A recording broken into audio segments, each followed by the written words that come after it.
Good morning, good afternoon, and good evening, everyone. Welcome to Last Raps Baseball's live commentary of Major League Baseball. Today's game is going to feature the Boston Red Sox at the Chicago Cubs. It is an interleague battle featuring these two iconic franchises, and we will feature the game in its entirety. We're giving you the game live on YouTube and on Twitch, and we appreciate you for being here. So here's the starting lineups. First of all, for the Boston Red Sox. Leading off and playing in center field wearing number 40 is Jarren Duran. Batting second and playing third base wearing number 11 is Rafael Devers. Batting third and doing the designated hitting wearing number 28 is JD Martinez. In the cleanup spot and playing shortstop wearing number 2 is Xander Bogaerts. Batting fifth and left field wearing number 99 is Alex Verdugo. Batting sixth and playing second base wearing number 10 is Trevor Story. Batting seventh and playing first base wearing number 16 is Franchy Cordero. Batting eighth and doing the catching wearing number 7 is Christian Vasquez. And batting ninth in right field wearing number 19 is Jackie Bradley Jr. And they're going to be facing Adrian Sampson. It'll be Sampson's second start of the year. He's appeared in 3 ball games for the Cubs. He has worked 10 2/3 innings. He has allowed 7 hits, 4 runs, 2 of which are earned. He has walked 2, struck out 10, and he's pitched to an ERA of 1.69. And so Adrian Sampson gets the nod today for the home team for the Chicago Cubs. He does not also have a record on the season, and he is looking to be able to do that. Sampson is in his second year with the Cubs. He originally began his major league career with the Seattle Mariners back in 2016, where he appeared in 1 game. And then he was with the Texas Rangers in 2018 and 2019. He started 15 of the 35 games he appeared in that year. And he was out of the big leagues in 2020 and resurfaced last year with the Cubs. So Sampson gets the nod today. And now the starting lineup for the home team for the Chicago Cubs. Leading off and wearing number 5, playing second base is Christopher Morel. Batting second and doing the catching wearing number 40 is Wilson Contreras. Batting third and left field wearing number 8 is Ian Happ. In the cleanup spot and playing third base wearing number 16 is Patrick Wisdom. Batting fifth and in center field wearing number 24 is Narcisco Crook. Batting sixth and doing the designated hitting wearing number 7 is Yan Gomes. Batting seventh at first base wearing number 48 is PJ Higgins. Batting eighth and in right field wearing number 4 is Nelson Velasquez. And batting ninth and playing shortstop wearing number 19 is Andrelton Simmons. And they are going to be facing the veteran left-hander for the Boston Red Sox. It is going to be Rich Hill. Hill is taking to the mound today. I say veteran. He is one of the older players in all of Major League Baseball. He's 42 years old. He'll be 43 after the season and before the start of next year. He was originally drafted 3 times. He came out of the University of Michigan, but he was drafted out of high school by the Cincinnati Reds. He was drafted out of college by the Angels, and then he was taken by the Cubs in the 4th round. So everything seems to come full circle. Hill began his big league career in 2005 with the Cubs, where he pitched for 4 seasons. And he has been a traveling man since then. He has appeared with the Baltimore Orioles, the Boston Red Sox, the Cleveland Indians at the time, now Guardians organization, the Los Angeles Angels, New York Yankees, back to the Boston Red Sox. And he had tours with Oakland, the Dodgers, the Twins, Tampa Bay, the Mets, and now here he is back again with Boston. So Hill takes to the mound with a 4-4 record on the year. He's worked 66 innings. He's allowed 65 hits. He has given up 34 runs, of which 30 have been earned. He has walked 19 and struck out 55. He's also pitched to an ERA of 4.09. And so he is getting the nod today. So Adrian Sampson is taking to the hill. He's going to start his warm-up tosses. The Cubs are in their home city scene uniforms with the Wrigleyville across in the all navy blue with the baby blue trim. And we'll be back in just a couple moments with the call of all the action. We're glad you're with us, whether live or on delay. We're glad you guys are here. And we've got Nash in the house today. We appreciate you for being here. Hang tight, everybody. We'll be right back in about 30 seconds. Hey, everybody. Thanks for checking out the game and Last Raps Baseball. This is Dave, Zero Thought Sports Cards. If you like pack openings, baseball, all that good stuff, check us out. Drop a comment on our channel this month to win a mystery pack of cards. All you gotta do is say Last Rap sent you to be entered. And we'll drop a video later on this month announcing the winner. Enjoy the game. Welcome back, everybody. It is going to be the top of the first inning, and Adrian Sampson is completing his warm-up tosses. It'll be Jarren Duran, Rafael Devers, and JD Martinez to get things going for the Boston Red Sox. The home plate umpire for today's game is going to be Jansen Visconti. The first base umpire is Vic Carpazza. At second base, it's going to be Brock Ballou. And the third base umpire is Eddie Hickok. The weather for today, it is a beautiful day. It's 70 degrees. It's partly cloudy. The wind is variable, and it is blowing at around 7 miles an hour right now. So it'll be interesting to see how this one shapes up. Usually in Wrigley Field, there is some weather that can wreak some havoc, especially the wind. It is the Windy City.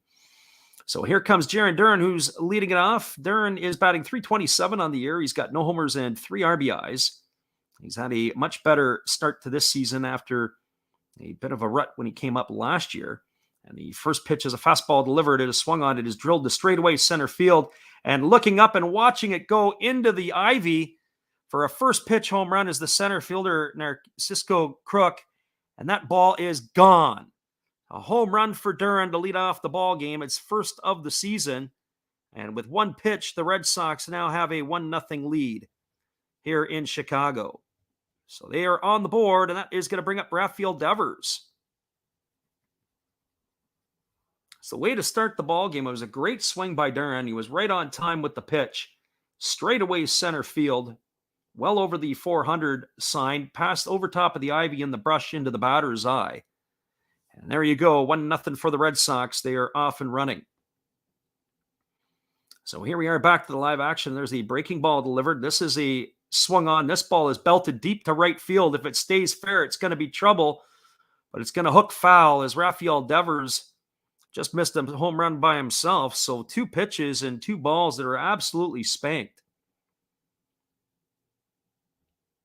Devers on the season is hitting .328. He's got 17 homers and 45 runs batted in. Before we started the call of this game today, I kept thinking that we were going to see some fireworks, but the fireworks started with the first pitch. There's a fastball that misses inside. The count is now 1-1.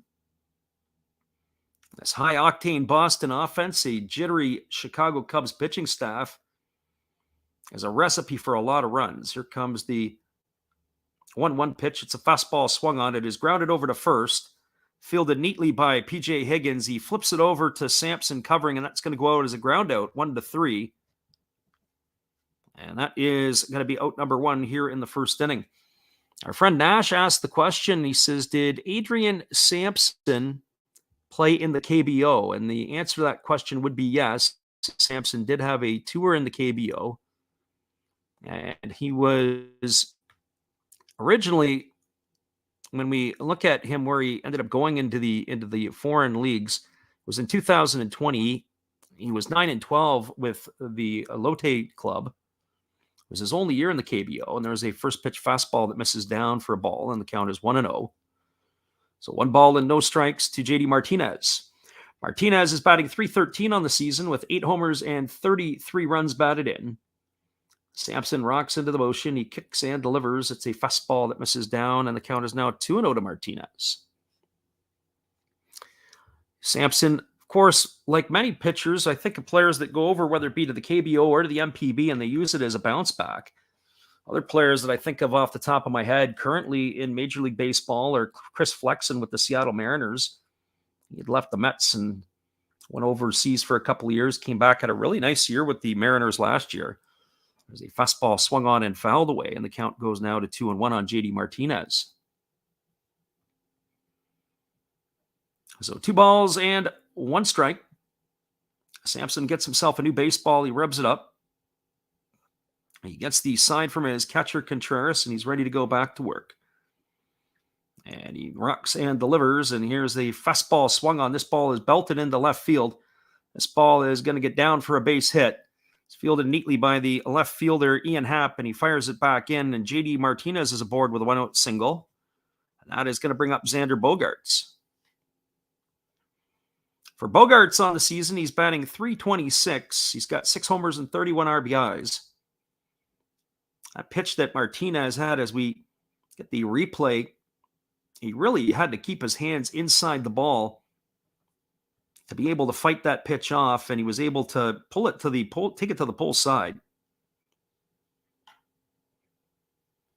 So Martinez aboard with a base hit. And Bogaerts now at the plate. Here comes the first offering from Sampson. It's a fastball swung on. It is grounded through the 4-hole into right field. Martinez is digging hard. He's heading to third. Here comes the throw. It's cut off by Andrelton Simmons. And so Xander Bogaerts with the single. Martinez goes first to third on the knock.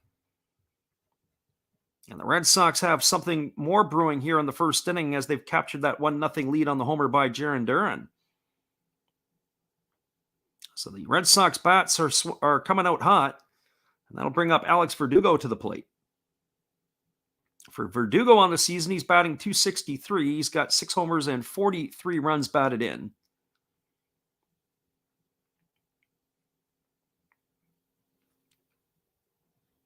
He's got this huge gold chain around his neck.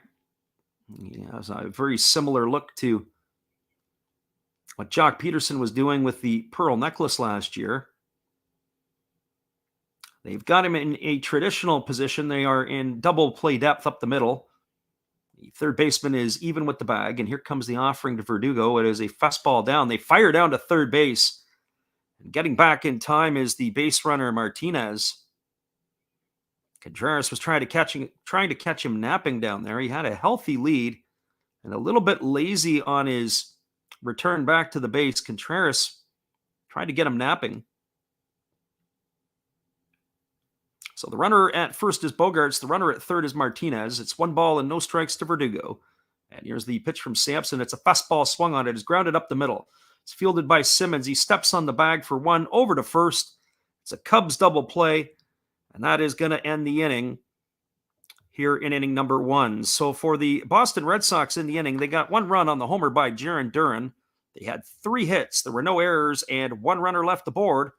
We are now through a half inning. It is the Boston Red Sox 1, the Chicago Cubs nothing. Stick around, everybody. We'll be back with the call at the bottom of the first inning in just a couple moments. Glad you're with us. Well, you've got to have an ace in the hole. A little secret that nobody knows. Life is a gamble, a game we all play. But you've got to save something for a rainy day. You've got to learn to play your cards right if you expect to win in life.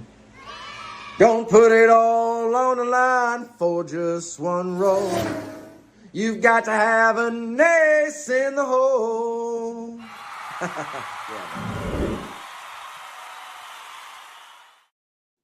That's right, everybody. Be sure after the game to check out Another Hollis Build. He's a supporter of our channel, and in turn, we like to support Matt. That's Another Hollis Build. Once the game is finished, be sure to check him out. Hang tight, everybody. We'll be back in 30 seconds with the call at the bottom of the first.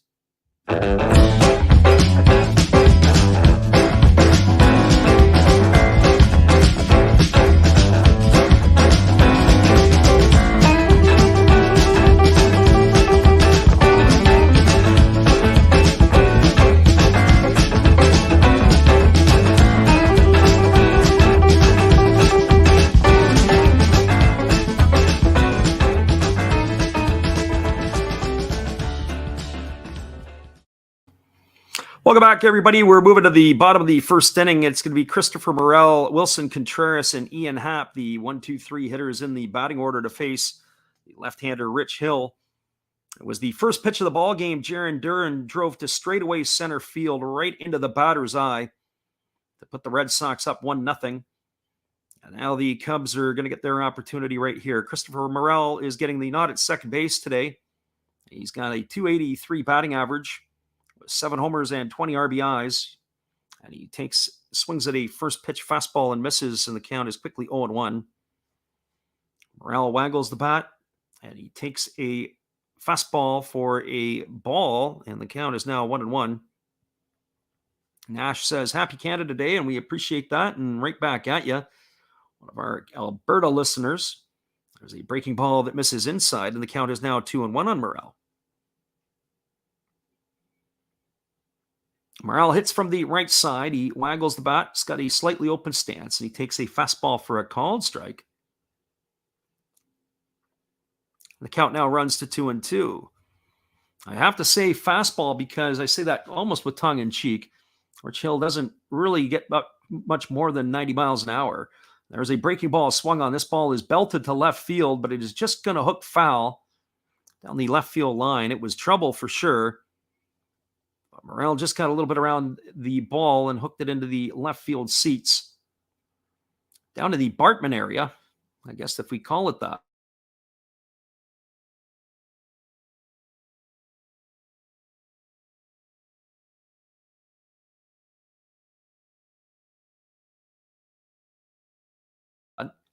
It was where they won the playoffs by the Cubs as they have a World Series that broke the curse. Now time has been called by the home plate umpire, Jansen Visconti. So Rich Hill ready to go back to work. And here's the 2-2 offering. It's a fastball taken for a called third strike. Morel stood there like the house by the side of the road and watched it go by for out number 1. And he is retired, and that's going to bring up the catcher, Wilson Contreras. For Contreras, he's batting .283 on the season. He's got 13 homers and 34 runs batted in. Contreras is one of those players that there were rumors about possibly that he might get offloaded or dealt. One of the things that's very interesting is that there have been very few starting catchers in the last 40 years that have been traded in the middle of the season. And one of the reasons for that, they say, is because the catchers, obviously, especially the starters, need to get a good grasp of these starting pitchers. And they start to learn what they do, not just the starting pitchers, but all the pitching staff. And they learn that in spring training and through the year. There was a fastball that swung on and missed. The count is quickly 0-1. And so there was talk about Contreras being one of those players that would be offloaded last year. And that hasn't been the case. Contreras is still in the Cub lineup. And if there is a move for Contreras, it maybe is best in the offseason. There's a fastball that misses outside. The count is 1-1 to Contreras. Rich Hill is working very quickly. The Cubs a couple of times have had to step out. Contreras steps in and he holds his hand up looking for the umpire to give him the space to be able to set up. There's a breaking ball that drops in for a called strike, and the count is now 1-2. So 1 ball and 2 strikes. That breaking ball from Rich Hill in some ways looks nothing more than a high school curveball. But he's able to mix it in a little bit, as that last one was sort of that get me over curve. And there is a fastball swung on and missed. And Contreras is down on strikes for the second out of the inning, and 2 batters up, 2 batters away, and both via the strikeout. That's going to bring up the left fielder, Ian Happ. For Happ, he's batting .280 on the season. He's got 8 homers and 37 runs batted in. And the first pitch to Happ is a fastball swung on. This ball is lined into left center field. It's going to get down, and it's going to get up the gap up against the wall. It is stuck in the ivy. Going in and digging it out is Jaron Duran, and he's going to fire it in. It's going to be a 2-out double for Happ. That is going to bring up the third baseman, Patrick Wisdom.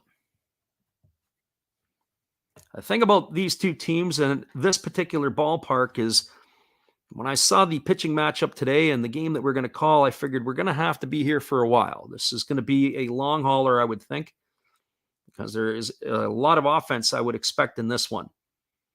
So if you like offense and you like big scoring games, this is probably the right spot to be in. So whatever, for those people who come in and ask us about the overs and unders, this might be a day that you want to be taking the over. Breaking ball that drops in for a called strike. And the count is quickly 0-1 to Wisdom. For Patrick Wisdom on the season, he's batting .232. He's got 16 homers and 43 runs batted in. He got a chance last year to be an everyday player for the Cubs. There's a fastball swung on and missed, and now the count is 0-2. He originally was a first-round pick of the St. Louis Cardinals way back in 2012. And then he kind of bounced around a little bit, never really hit his stride. He got to the Cardinals at the big league level in 2018, played there for a little bit, and then he found his way over to the Texas Ranger organization. Then he had a couple of at-bats with the Cubs back in 2020. Last year was the first year we really got a chance to play every day, and there's a fastball swung on and missed. And Wisdom is retired on strikes for out number 3. So for the Cubs in their half of the first inning, there was no runs on one hit. There were no errors and one runner left aboard. We are now through one complete. It is the Boston Red Sox 1, the Chicago Cubs nothing. Stick around, everybody. We'll be back with the call at the top of the second inning when we return. We appreciate you guys for being here. Hang tight, everybody. We'll be right back after this.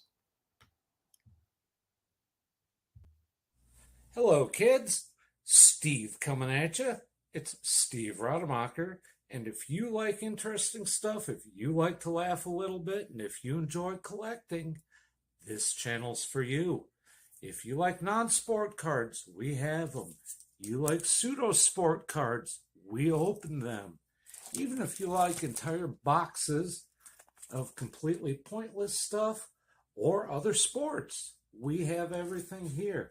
I drop a different video every day. And there's always a theme to it, from No Filter Friday to Saturday morning cartoons, even Sunday shoutouts. Once in a while, we'll get a little froggy and show Money Money Monday, where I showcase a bunch of my currency. We have Legos, we have Star Wars, we have a good time. We even have my brother on Takeover Tuesday. Be there or be square. Back to Freddy.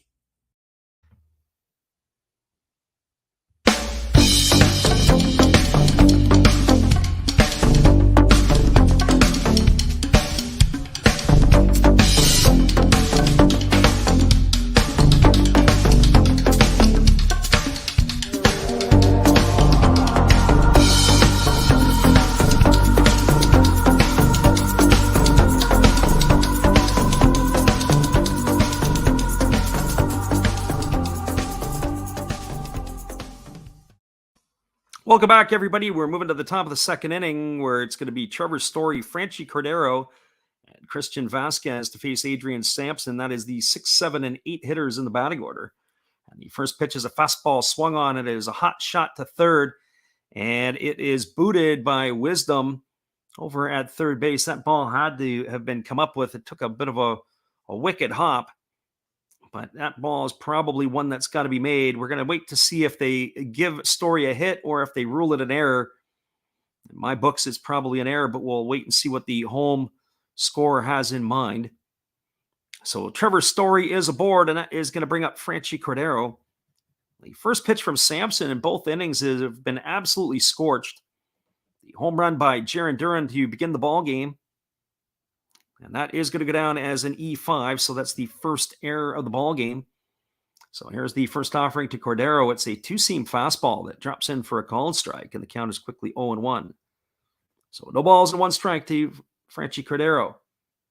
We saw that one there, and as we get it on the replay, it was played on an in-between hop by Wisdom, and he let it ride up off the heel of his glove right into his body, and he had no chance to be able to make that play.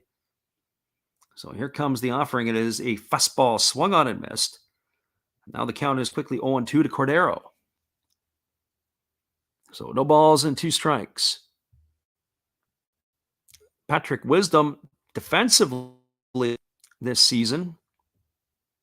If we go and have a quick peek at him, and there's a ball thrown over to first base, and diving back in time is the base runner Story.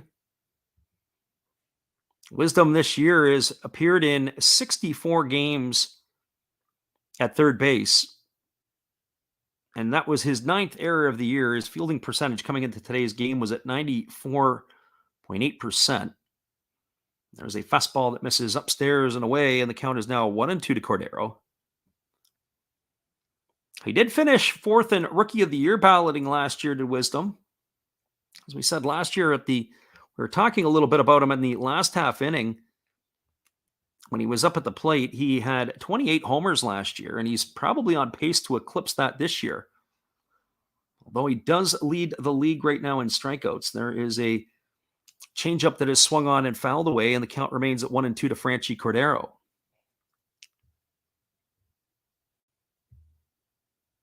So 1 ball and 2 strikes.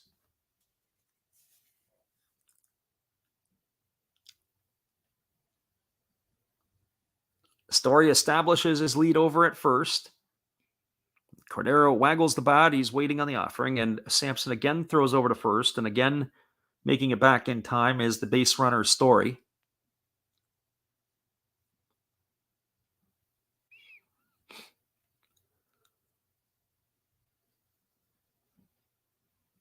So the runner at first.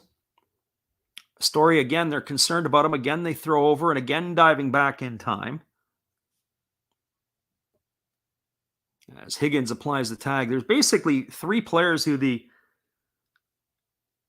Cubs consider catchers that are in the lineup today. Yan Gomes is the designated hitter today. Of course, Wilson Contreras is behind the plate, and PJ Higgins, who they list as a catcher, is playing first base. So not a lot of speed in the lineup.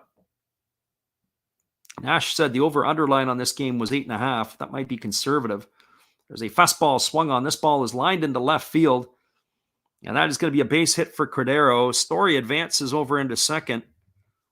So Cordero has got himself a base hit, and that's going to bring up the catcher, Christian Vasquez.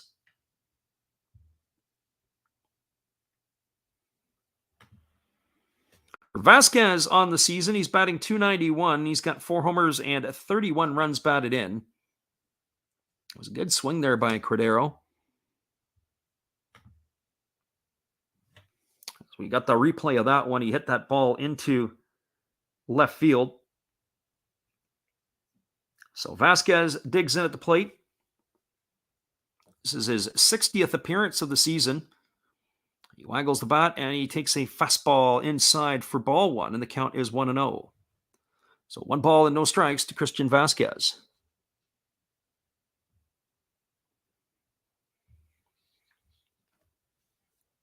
Sampson holds at the belt. He checks the runner at second base, and now he steps off. Everybody's a little bit out of sequence. The base runner Story had retreated to the bag. The batter was in the midst of getting himself set. Sampson was ready to go. So here comes the offering from Sampson. He checks the runner at second, and he delivers a fastball that misses inside, and the count is now 2-0.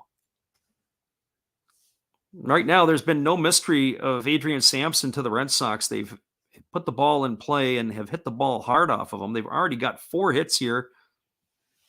We're just into the second inning. It's one of those days that you think the Cubs are going to have to be going to the bullpen early. There's a breaking ball swung on and fouled away. That's going to run the count now to 2 balls and 1 strike to Christian Vasquez.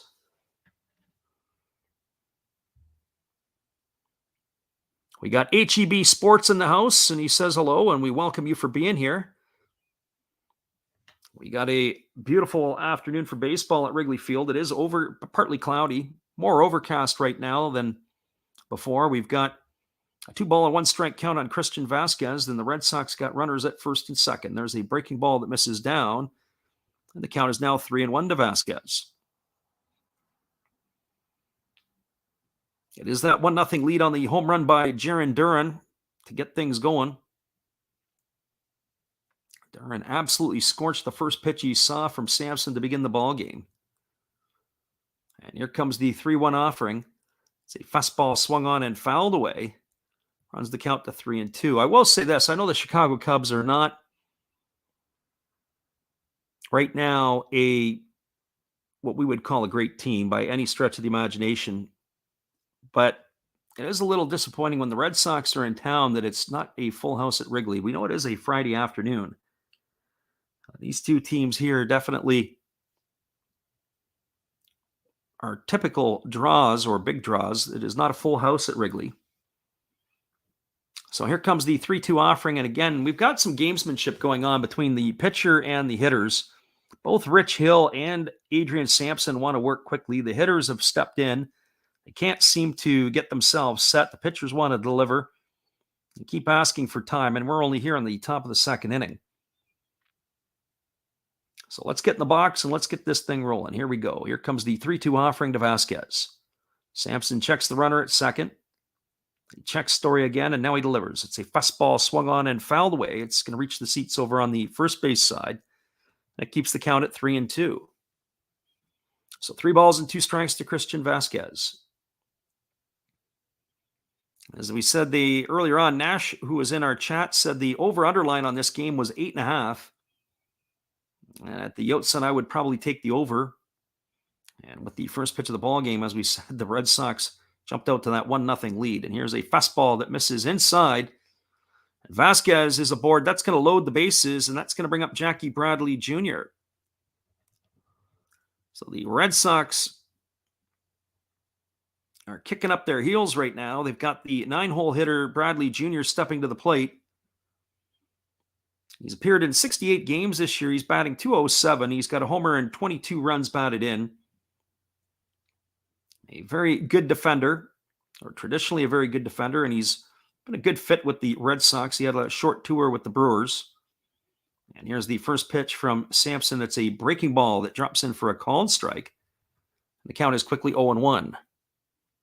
So no balls and 1 strike to Jackie Bradley Jr.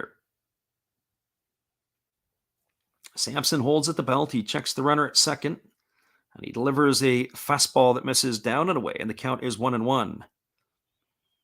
With nobody out here, Jackie Bradley Jr. would be a tough customer to double up. The corners are in, the middles are in double play depth. Bradley waggles the bat. Sampson holds at the belt. And now he kicks and fires. It's a fastball swung on. This ball is drilled to deep right center field. Racing back on it is the center fielder, Cook, and it is down. It is off the wall. 1 run is in. 2 runs are in. Here comes the throw to the plate, and Vasquez has scored. It is a bases clearing double for Jackie Bradley Jr., and the Red Sox are now up 4-0 here in the top of the second inning. So Story scores, Cordero scores, and Vasquez all come around to score. And the Red Sox are flexing their muscles here in inning number 2 with nobody out. Jackie Bradley Jr. clears the bases. And that's going to bring up the top of the order, Jarren Duran.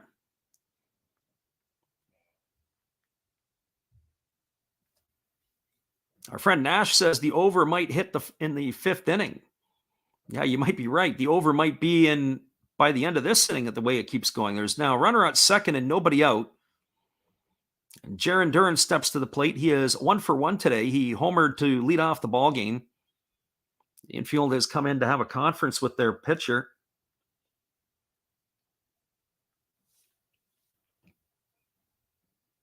So Duran now on the season has raised his batting average to .340. He's got that homer and the 4 RBIs now. Red Sox do have some players in their lineup who can run a bit. It's not been traditional. Usually the Red Sox are a bang 'em type of team. Not necessarily a team that can flash a lot of speed. There's a breaking ball that drops in for a called strike. The count is quickly 0-1 to Duran. But in Jarren Duran's short time on the roster this year, he's already got 4 stolen bases. Trevor Story is in double digits. He's got 10. Even though Jackie Bradley Jr. has only got 2 stolen bases, he can run a little bit. There's a fastball that misses outside, and the count now is 1-1. So 1 ball and 1 strike to Jarren Duran. Duran does hit from the left side against the right-handed throwing Sampson. And here's the offering. It is a fastball swung on and fouled away. And the count now is 1 ball and 2 strikes to Duran. We are with you guys. So sometimes we'll check the chat a little bit slowly, as we've had to revert to our B feed on this one. So here comes the 1-2 offering. It is a breaking ball that just misses. The count is now 2-2. I'd like to see that one again. Sometimes the umpires are criticized because of their lack of consistency, but that pitch looked pretty good. Don't know much about the home plate umpire, Jansen Visconti. I haven't seen much of him behind the plate. There's a fastball that swung on and fouled away, and the count is now 2-2. The game we watched yesterday with the Guardians and the Twins, home plate umpire Ted Barrett, he had his challenges yesterday with the Twins. Twins hitters were often wondering what he was calling, and the pitchers, you could just see with their body language, weren't happy with the umpire. Here comes the pitch to Duran. It's a ground ball back to the pitcher. Sampson checks the runner back to second. Bradley holds and he fires over to first, and that is going to retire Duran. That does a ground out, 1-3. So Duran is gone for the first out of the inning, and that'll bring up the third baseman, Rafael Devers. For Devers, he is 0 for 1 today. He grounded back to the pitcher his first time up. His average has slipped to 327. He's got 17 homers and 45 runs batted in. The left-handed hitting third baseman has really improved himself as a defender. He came up a few years ago, and a big knock on him was his shoddy defense. There's a breaking ball that drops in for a called strike, and the count is quickly 0-1. So no balls and 1 strike to Devers. But he has slowly, steadily improved his defensive play at third base. Here's the 0-1 offering. It is a changeup swung on. It is grounded softly to second. Fielded neatly by Morel. He throws over to first. That is going to retire Devers on a ground out 4-3 for out number 2. That's going to leave it all up to JD Martinez. For Martinez, he is 1 for 1 today. Martinez singled to left field his first time up. He's raised his season average to 315. The Red Sox have 3 Red Sox players in the top 10 in the American League in batting. Rafael Devers, JD Martinez, and Xander Bogaerts. All 3 of those players right in the top of the category. There's a fastball swung on and grounded foul over on the third base side. The count is 0-1 to JD Martinez.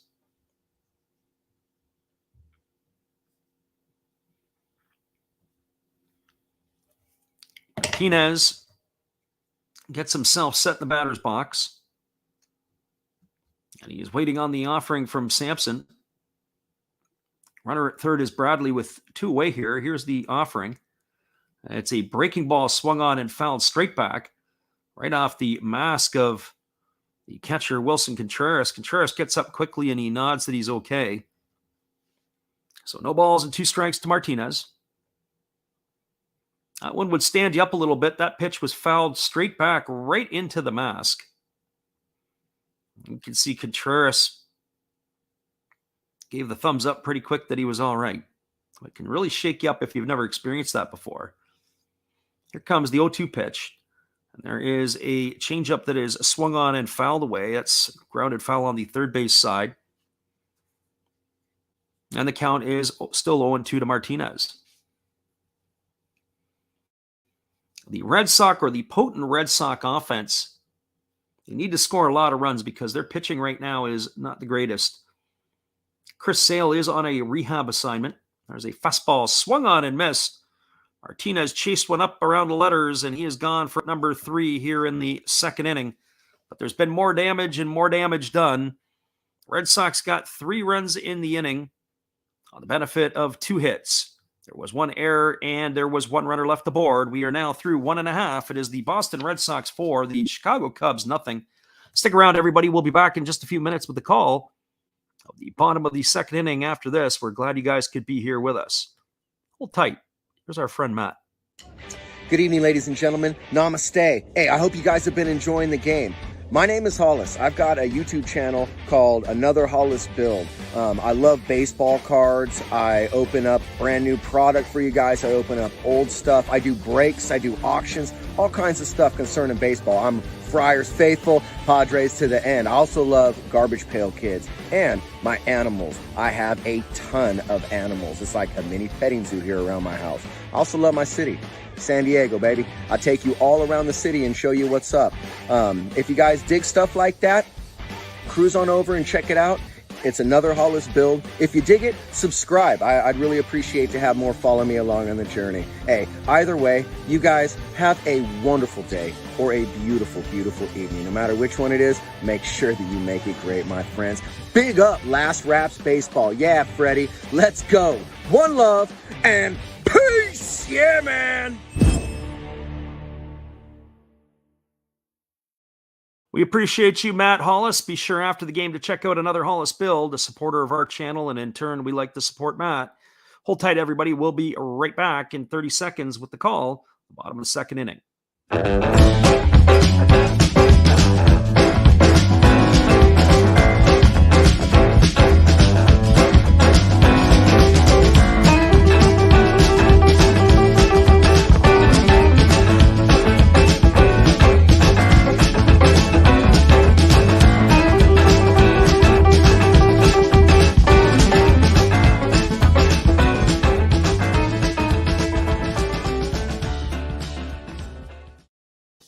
Welcome back, everybody. We are here in the bottom of the second inning, and it is going to be Narcisco Crook, Jan Gomes, and PJ Higgins to face Rich Hill. The first offering to Crook was a breaking ball that dropped in for a strike, and the second pitch that he received was a fastball upstairs, so we are at 1-1. 1 ball, 1 strike to Crook. Crook made his major league debut the other night, and he went 2 for 3, and it is a fastball swung on. This ball is lifted to straightaway center field. Jaron Duran drifts over to his right, and he makes the catch, and that is going to retire Crook for out number 1. So 1 up and 1 away, and that'll bring up the designated hitter, Jan Gomes. For Gomes, he's batting .231. He's got 3 homers and 9 runs batted in. Gomes is getting the nod at the DH position today. We said earlier there were 3 players that the Cubs list as catchers, and all 3 are in the lineup today. Gomes has been around for a little bit. He originally was a 39th round draft pick of the Boston Red Sox. There's a ground ball hit back right to the pitcher. And it was flipped over to first. And that will retire Gomes on 1 pitch. It was a breaking ball that he swung at, tapped it right back to Rich Hill. Hill made the play easy. It goes as a ground out 1-3. So 2 up and 2 away. Brings up the first baseman, PJ Higgins. Just a couple more thoughts on Jan Gomes. He was born in Brazil in Sao Paulo. And when you look at Brazilian-born players, there's not a lot of them in the big leagues or even in professional baseball. But Gomes is getting on in years, and he is with a number of teams so far throughout his career. He's appeared with 5 different ball clubs. So here comes the first pitch to PJ Higgins. It's a fastball that misses up and away for ball 1, and the count is 1-0.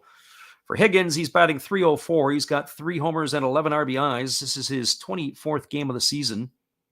There's a breaking ball that misses up and away, and the count is now 2-0. So 2 balls and no strikes to Higgins. We have Shotgun Shell in the house. He says finally gets to a game to watch and listen. We appreciate you there. There's a fastball that misses up and in, and the count is now 3-0. There's a double-header Friday today. We got afternoon baseball, and then we'll be back on the air later tonight for our bread and butter, which is the NPB. We'll be doing the game between the Tohoku Rakuten Golden Eagles and the Chibalote Marines. I believe it's Chiba, or maybe it's Saitama Cebu Lions. I'll have to double-check my schedule on that. Might be the Lions. So here comes the 3-0 pitch. It's a fastball that misses upstairs. And Higgins is aboard with a 2-out walk. But I do know the Hoku Rakuten Golden Eagles are on our stream tonight, so we'll have to take a look and let you know who the opposition is. I believe it's Chiba. We're going to get the Marines in this one here, so we'll be looking forward to making that call.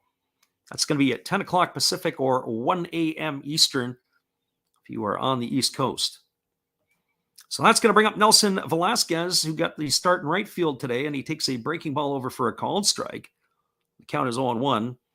Velasquez is batting .304 on the season. He's got no homers and 2 runs batted in.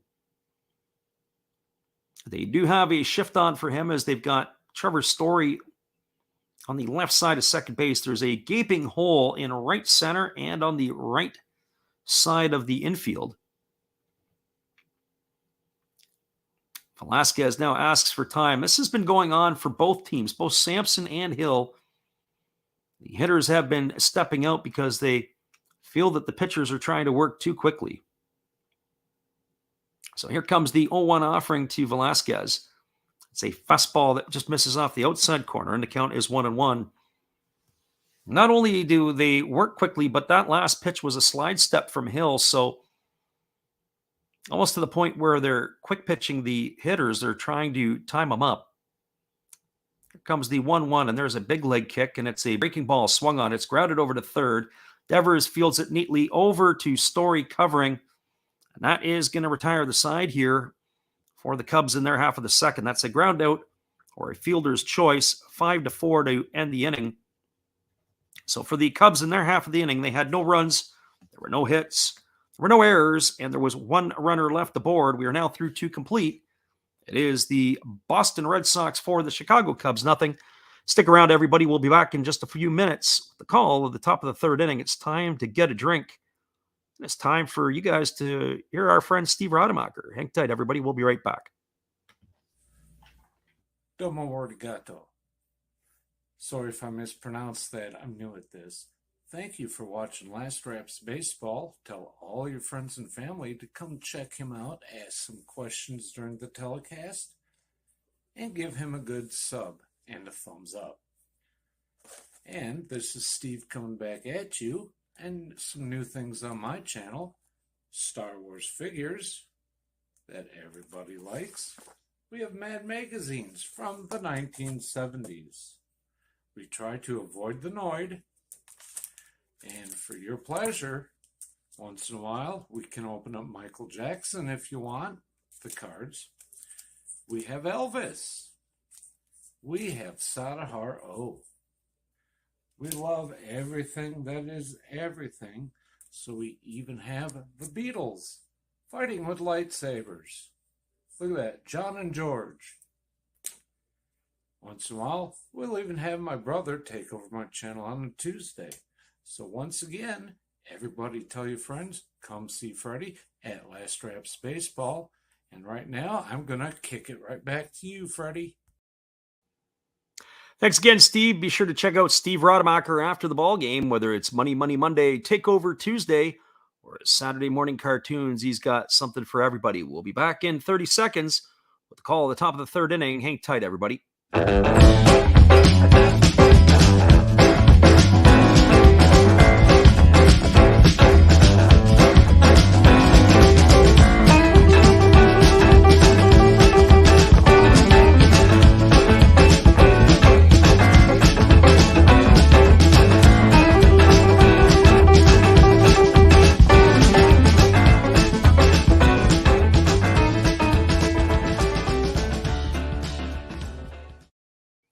Welcome back, everybody. We're a little slow getting out of our break there. The first 2 pitches to Xander Bogaerts were a breaking ball for a strike and one for a ball that missed outside. So it's 1 ball and 1 strike. And the pitch from Adrian Sampson's a fastball swung on and fouled away. It's going to reach the seats down the right field line, and the count is now 1-2. For Bogaerts today, he is 1 for 1. He singled his first time up. He was raced in a inning double play back in the first inning. He's raised his average to .328 on the season. Bogaerts, as we said, is one of the 3 players, along with J.D. Martinez and Rafael Devers, who are in the top 10 in batting in the American League. There's a fastball swung on. This ball is lifted into right center field. Moving over to his left is Narcisco Crook, and he's going to make the catch. And so 1 up and 1 away here in the third inning, and that is going to bring up the left fielder, Alex Verdugo. For Verdugo today, he is 0 for 1. He grounded into that double play, the 6-3 variety. His average has dipped to .265. He's got 6 homers and 43 runs batted in on the season. He steps up to the plate, ready to face Adrian Sampson for the second time today. And here's the offering. It's a fastball that is taken for a called strike, and the count is 0-1. That's probably about as high as the home plate umpire, Jansen Visconti, is going to go. It looked like it was slightly above the belt. It stood up Verdugo a bit. Here comes the pitch. It is a fastball in almost the same location, but a little bit higher, and the count goes to 1-1. So 1 ball and 1 strike. Verdugo batting from the left side against the right-handed throwing Sampson, who gets the sign from his catcher Contreras. Now he rocks into the motion and he kicks and delivers.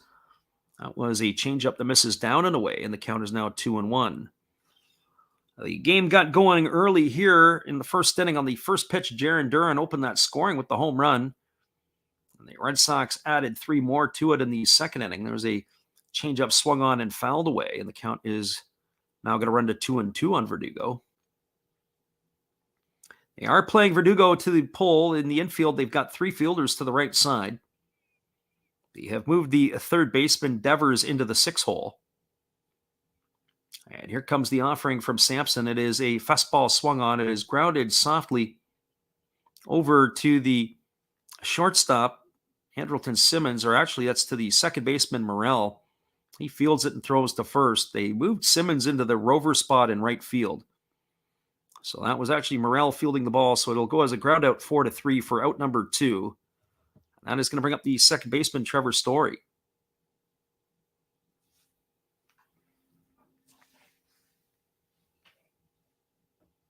Trevor Story steps to the plate. He's officially 0 for 1 today. He reached first on an error by the third baseman, Patrick Wisdom, his first time up. He did come around to score a run on the bases clearing double by Jackie Bradley Jr.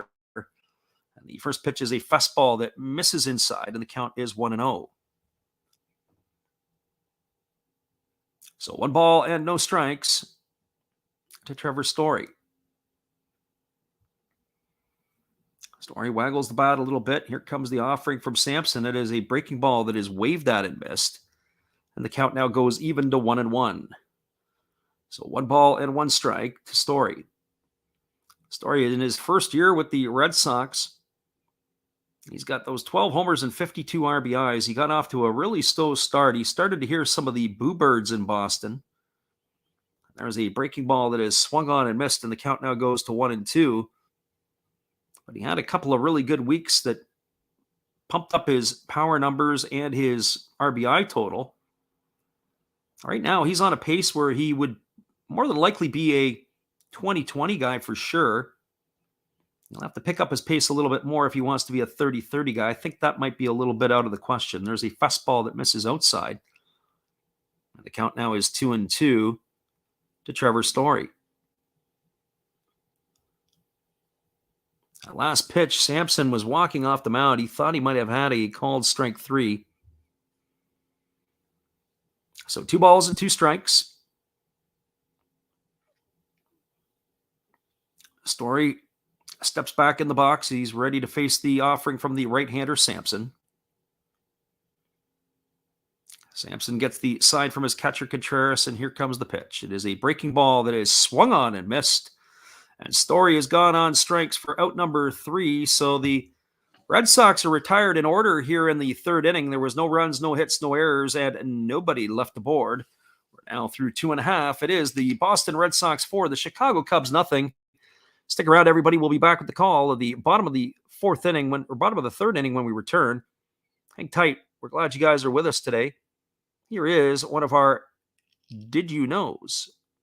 And our Did You Know features the starter from a couple of nights ago for the Red Sox, Nick Pivetta.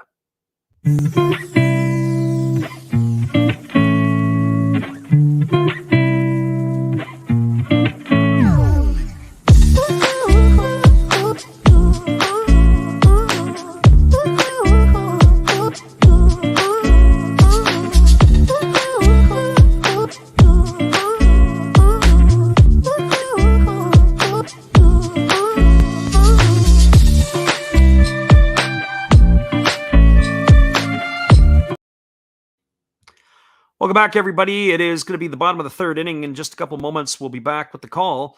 We appreciate you guys for being here. Hang tight. We'll be back in 30 seconds after this.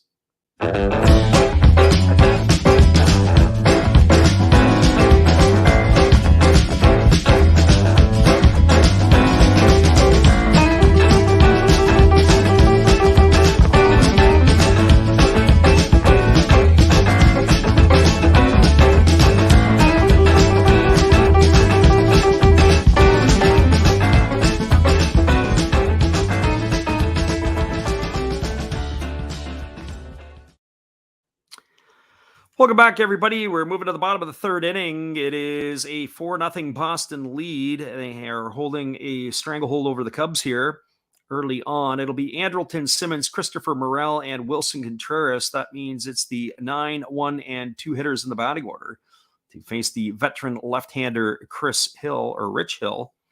So Hill today has been very effective mixing his speeds and keeping the hitters off balance. He struck out the side in the 1st inning, around a Ian Happ double. He was able to retire the side effectively in the second inning. And here comes the first pitch. It is a fastball that misses upstairs to Simmons, and the count is 1-0. For Andrelton Simmons on the season, he's batting .182. He's got no homers and 7 RBIs. He takes a fastball on the inside corner for a called strike, and the count now goes even to 1-1. So 1 ball and 1 strike to Andrelton Simmons.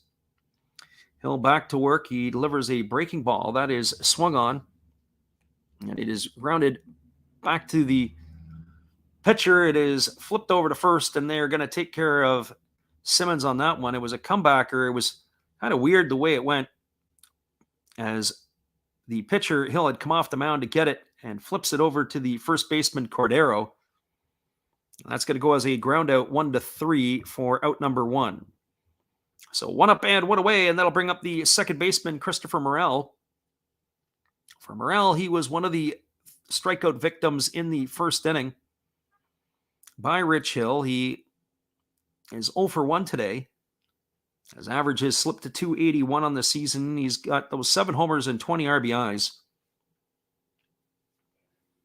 So Morel ready to face the first pitch from the left-hander. He was originally assigned. He's out of the Dominican Republic, is Morel. There's a breaking ball that drops in for a called strike.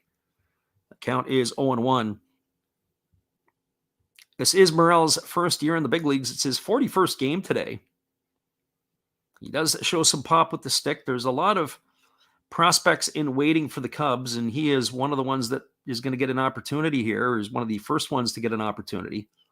There's a fastball that misses outside, and the count is now 1-1. Chicago Cubs, when they were trading pieces away and moving things away, they were also signing players and doing some different things. There's a breaking ball that misses up and away, and the count is 2-1 as they look to retool and recreate their ball club. Here comes the offering from Hill. It's a breaking ball swung on. This ball is grounded over to third. It's fielded by Devers. He throws to first. It's going to go down as a ground out 5-3 for out number 2. So 2 up and 2 away. It's going to leave it all up to the catcher, Wilson Contreras. We were taking a look at the different teams and checking out some of their prospects. The number 1 prospect right now in the Cubs organization is Brennan Davis, the 22-year-old outfielder. They figure he's going to be in the Cub lineup at some point this year. They also went out and acquired from the New York Mets last year Pete Crow Armstrong. He's their 3rd-rated prospect. They don't expect to see him for a couple of years. There's a first pitch fastball taken for a called strike, and the count is quickly 0-1 to Contreras.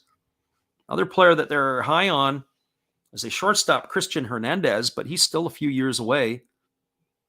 A lot of their prospects, or at least the top prospects in their organization, are all positional players. There's a fastball that misses down and in, and the count now goes to 1-1 on Contreras. Other players positional players that they have a lot of hopes in. James Triantos is a middle infielder. He's down in A-ball, 19 years old. Here's the pitch from Hill. It's a breaking ball that misses inside.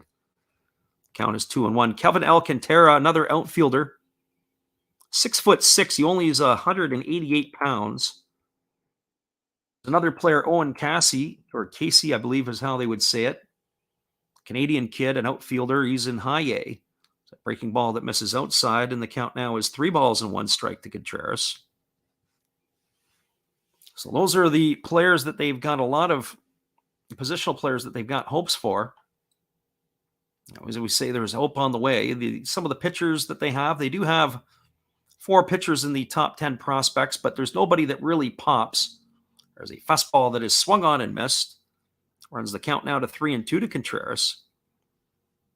But it's more the positional players than the arms that they've got their value in. There are a couple of pitchers, or one pitcher in particular, Caleb Killian, who is expected to be with them this year. There's a breaking ball swung on and fouled away. Count remains at 3-2. So hope on the way for the Cubs, and they're also expected to spend some money here in the next little bit. They did in the offseason this year. Obviously, bringing a player like Marcus Stroman aboard. They also were able to acquire a couple of other players in the offseason, but they've got some money in the bank to be able to spend when some of this other young help comes along the way. Here comes the pitch. It is a fastball, and that misses upstairs, and Contreras has got himself a 2-out walk. Similar like the last inning where Hill retired the first 2 batters he faced, and then he serves up a walk. That's going to bring up Ian Happ. For Ian Happ, he is 1 for 1 today. He doubled in the first inning, but he was stranded at second. As Hill had struck out the side in the first inning, he was the only player to reach base. So here comes the first offering from Hill. It's a breaking ball that is swung on and missed. The count is quickly 0-1 to Ian Happ. Happ has pulled his season average up to 282. He's got 8 homers and 37 runs batted in. They've got a bit of a shift on for him, but they do keep Trevor Story to the right side of the infield. And there is another breaking ball that is swung on and missed, and the count is 0-2. Those swings that Happ has taken, looks like he could be on his way to the chiropractor after he screwed himself right into the ground. Here comes the 0-2 offering. And it is a breaking ball that misses down and in. But Happ has fouled that one off. And I say misses down and in because the catcher had set up and away. It looked like they got crossed up on their pitches. The catcher had sat up and away, and the pitch was ended up down at the back of the foot of the hitter. So we've got 2 strikes on Ian Happ still. Patrick Wisdom will wait his turn on deck, and here's the 0-2 offering. It's a fastball that misses upstairs, and the count is now 1-2. So 1 ball and 2 strikes to Happ. If you're the Red Sox, it's usually about the 4th or 5th inning where the alarm bells start going off for Rich Hill. He's not averaged even 5 innings this year of work. And here's a breaking ball swung on. It is tapped slowly back to the pitcher. Hill fields it. He flips it over to first. And that is going to retire the side here in the 3rd inning.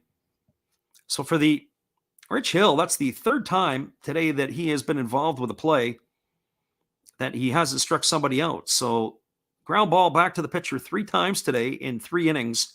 There was no runs, no hits, no errors, and 1 runner left aboard. We are now through 3 complete.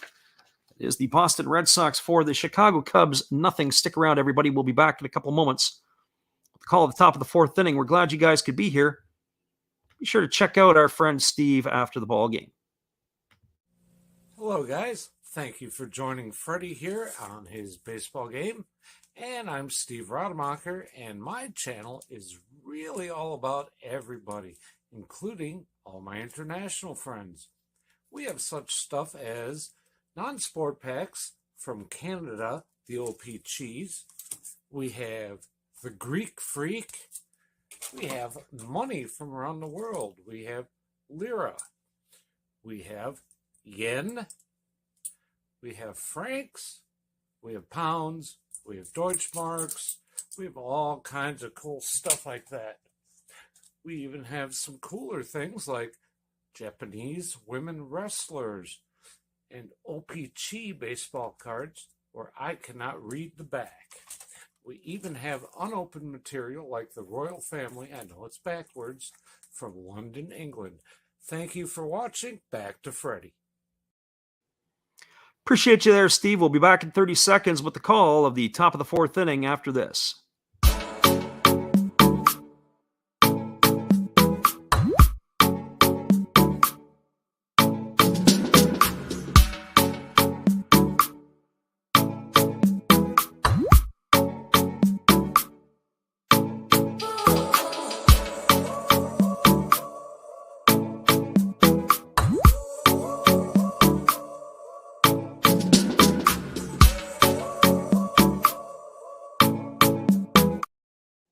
Welcome back, everybody. We are moving to the top of the 4th inning. It's going to be the bottom 3rd of the batting order coming up for the Red Sox. That means Franchi Cordero, Christian Vasquez, and Jackie Bradley Jr. to face Adrian Sampson.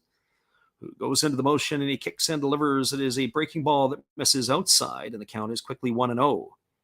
53 pitches through the first 3 innings for Sampson.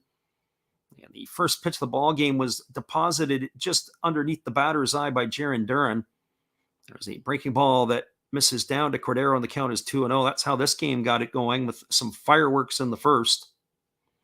So 2 balls and no strikes to Cordero. Cordero singled his first time up and scored a run. Sampson rocks into the motion. He kicks and delivers. It is a fastball that drops in for a called strike, and the count is now 2-1. It was a nice 2-seam fastball, had a little bit of backdoor run on it. So 2 balls and 1 strike to Franchi Cordero. Sampson back to work. He swings, and there's a fastball swung on and pop foul. It's going to reach the seats over on the third base side of home plate. That runs the count to 2-2. Sampson and Hill both really want to work quickly. And it is Sampson who is now being able to do that as the Red Sox hitters are stepping in. There's a breaking ball swung on and fouled away. That's going to keep the count at 2-2. For Cordero, he's raised his season average up to 257. He's got those 3 homers and 20 RBIs. He's been in the lineup last couple of times we've seen them. Obviously, the production of Bobby Dahlbeck at first base has been questionable this year. There's a fastball swung on. It is grounded back to the pitcher, Sampson, who fields it and takes it to the bag himself. But time has been called. I'm not sure what happened there. They're not going to really rule the put out. We're going to have to go back. Sampson is laughing. I don't know if it was the hitter that asked for time or how or why time was called, or if it was the catcher. We'll have to get the replay on that one. It is a good laugh that Cordero is sharing with Contreras at the plate. Might have been the catcher who asked for time, but we're not going to get the replay on that one. So we're going to do the 2-2 pitch all over again. Sampson rocks into the motion. He kicks and delivers. There is a fastball that misses down, and the count is 3-2. So 3 balls and 2 strikes to Cordero.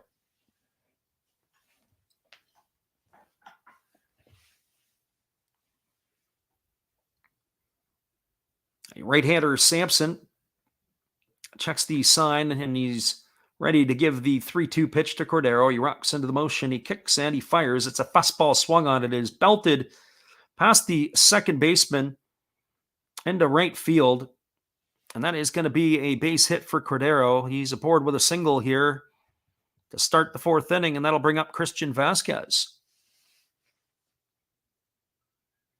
For Vasquez today, he has walked his only time up. He came around and scored on the bases clearing double by Jackie Bradley Jr. back in the 2nd inning. He's got his average at 291 on the season with 4 homers and 31 RBIs. The way this game is going for the starter, Sampson, he's going to try to get through to the 5th inning here. There's a fastball taken for a called strike. The count is 0-1. If he can get through this inning without a hiccup, then he can face the top of the order. But the bottom part of the order has done damage for the Red Sox so far today. So no balls and 1 strike to Vasquez. Sampson checks the runner, Cordero, at first. He comes set at the belt. And now he kicks and fires. It is a fastball swung on and fouled away over on the first base side. The count now runs to 0-2 on Vasquez. One thing we were looking at in yesterday's ball game between the Twins and the Guardians, and the day before with the Rays and the Brewers, are the number of times these starters get to full counts on hitters. I'll say this, that as of so far, it's only been twice that it's happened in this game for Sampson. There's a fastball that misses upstairs for a ball, and the count is 1-2. And that's because the Red Sox have come right out swinging. They haven't wasted no time taking pitches. So 1 ball and 2 strikes to Vasquez. Sampson gets the sign from his catcher, Contreras. He comes set at the belt, and now he kicks and delivers. It's a breaking ball that misses down, and the count is now 2-2. So 2 balls and 2 strikes. pitch efficiency is something that the pitchers here, or at least the pitcher in the Cubs uniform, Sampson, has not had today. Getting ahead in the counts, string up too many hard hit balls, not being able to keep the hitters off balance has been where we're at right now. And here comes the offering. It is a fastball swung on it. It's grounded to third. Wisdom fields it on the backhand.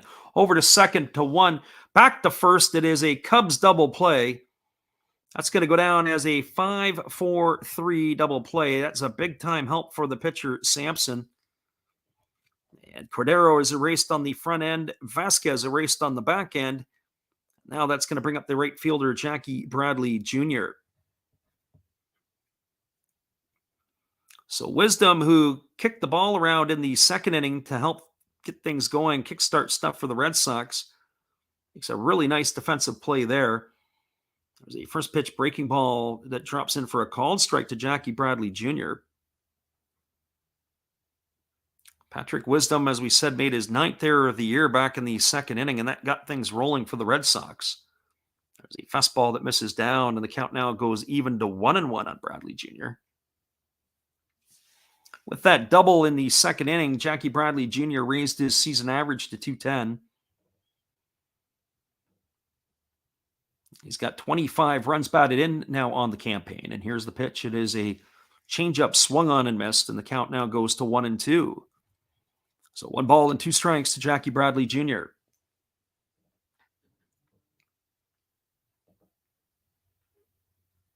So right-hander against the left-hander. Sampson gets the side from Contreras. He's ready to go back to work. He kicks and fires. It's a fastball that misses up and away. The count is now 2-2. So 2 balls and 2 strikes. It's a comfortable day for baseball at Wrigley Field. The temperature, as we said at the outset, was 77 degrees in Chicago. There's a breaking ball that's down in the dirt. It is swung on and missed. The ball is picked up by Contreras, but he's got to throw to first to get Bradley. And that is going to do it. It's going to go down as a strikeout, 2-3 in the books for out number 3. And Sampson gets himself out of a potential situation with that double play and the strikeout. So for the Boston Red Sox in their half of the 4th inning, there was no runs, 1 hit, no errors, and nobody left on base. We are now through 3.5. It is the Red Sox 4, the Cubs nothing. Stick around, everybody. We'll be back with the call. The bottom of the 4th inning after this from our friend Dave. Be sure to check out Dave and his channel, as this month's a new month. Let him know Last Raps Baseball sent you, and you'll be entered for a free pack of cards. Hang tight, everybody. Hey, everybody. Thanks for checking out the game and Last Raps Baseball. This is Dave, Zero Thought Sports Cards. If you like pack openings, baseball, all that good stuff, check us out. Drop a comment on our channel this month to win a mystery pack of cards. All you gotta do is say Last Rap sent you to be entered. And we'll drop a video later on this month announcing the winner. Enjoy the game. Appreciate you there, Dave, and your support of our channel. And in turn, we like to support Dave. Be sure to check out Zero Fox Sports for all your entertainment needs. I do want to give our disclaimer. We didn't do it at the beginning of the stream, and we like to say that the commentary and views are our opinions, and we're not affiliated with MLB, the MLBPA, the National or American Leagues, or their sponsors. We enjoy giving English commentary and reports on the game being played, and hope English-speaking fans around the globe enjoy the games on Twitch and YouTube with us. We're moving to the bottom of the 4th inning, and it's going to be the heart of the Chicago batting order coming up to face the Boston Red Sox pitcher Rich Hill. It'll be Patrick Wisdom, Narcisco Crook, and Yan Gomes. So number 4, 5, and 6 in the batting order. It has been a game of 2 sides here. Obviously, a 4-0 lead for the Red Sox. The Chicago Cubs have only had 1 hit on the afternoon. That was a double by Ian Happ back in the first inning. They've had a couple other base runners with walks to Contreras and Higgins, but they need to be able to put up some runs. When you play in Wrigley Field, it is the friendly confines, just like at Fenway Park, and you've got to be able to have some offense, and the Cubs are offensively inept in their home park, and that's the problem with this ball club. You don't have enough good pitching, and you also don't necessarily hit very well. And there's a breaking ball that is swung on and missed. We didn't give you the first pitch to Wisdom. It was a ball outside. So 1-1 to Wisdom. Wisdom struck out his first time up on 3 pitches. He's batting .231 on the season. He's 0 for 1 today. He's got a very interesting bat knob. When you look at certain players, then the knobs of the bat, his is round, but it's almost like a smoothed off at the bottom. And there's a pitch that swung on it, is lifted down the left field line, and it is going to reach the seats. The Red Sox left fielder who was racing in, which was Alex Verdugo, almost collided with the ball boy who had picked up the chair and started to run down the left field line to get out of the way. They did collide actually a little bit as we watched the replay. He had just bumped into him ever so slightly. I don't think he would have made the catch because the man from Glenview had hauled that one in with a bare hand. A nice catch by the fan. But Verdugo had to avoid the ball boy down the left field line, and Verdugo was looking like, what is going on here? That would have been a nasty, nasty collision for the ball boy, I'm sure, as he is certainly outweighed by the left fielder Verdugo. So that runs the count to 1-2, and there's a fastball that misses upstairs. The appeal down to the first base umpire, Vic Carpazza, and Vic says he didn't go. That's going to run the count to 2-2. So that would have been some highlight reel stuff for sure. If that would have been a collision with Verdugo and the other player. So here comes the pitch to Wisdom. It is a breaking ball swung on. It is lifted into center field. Moving over underneath it is Duran. He makes the catch. And that is going to retire Wisdom for the first out of the inning. So 1 up and 1 away. That's going to bring up Narcisco Crook to the plate. For Crook today, he is 0 for 1. He flew out to center his first time up. He takes a fastball up and in for ball 1, and the count is quickly 1-0. As we said, Crook made his major league debut the other night going 2 for 3, so he gets the nod in the lineup again today. There's a breaking ball that drops in for a called strike, and the count now goes to 1-1. So 1 ball and 1 strike to Crook. Crook waggles the bat, waiting on the offering from Hill. Here's the pitch. It's a fastball swung on and fouled away. It's going to reach the seats on the first base side of home plate. Now the count goes to 1-2. So 1 ball and 2 strikes to Crook. We are still here. We bounce in and out sometimes. If there are chats, stuff in the chat, we'll be a little bit slow in getting into it as we are working off our B feed here today. They do have a shift on for Crook to the left side of the infield, and there is a fastball swung on. He grounds it right into the shift.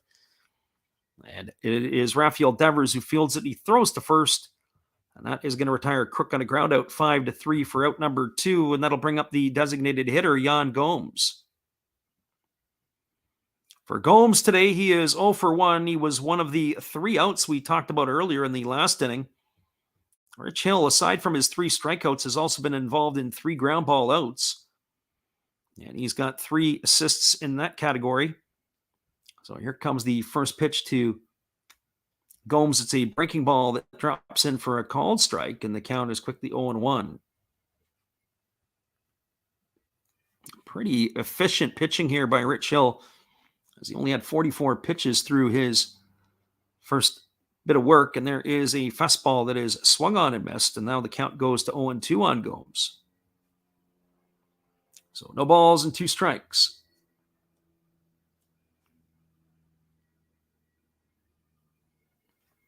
Hill back to work. He delivers a breaking ball that swung on. It is tapped slowly over to third.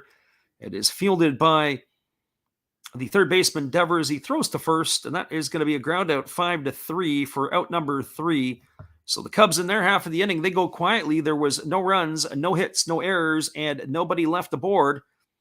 And we're now moving to the top of the 5th inning.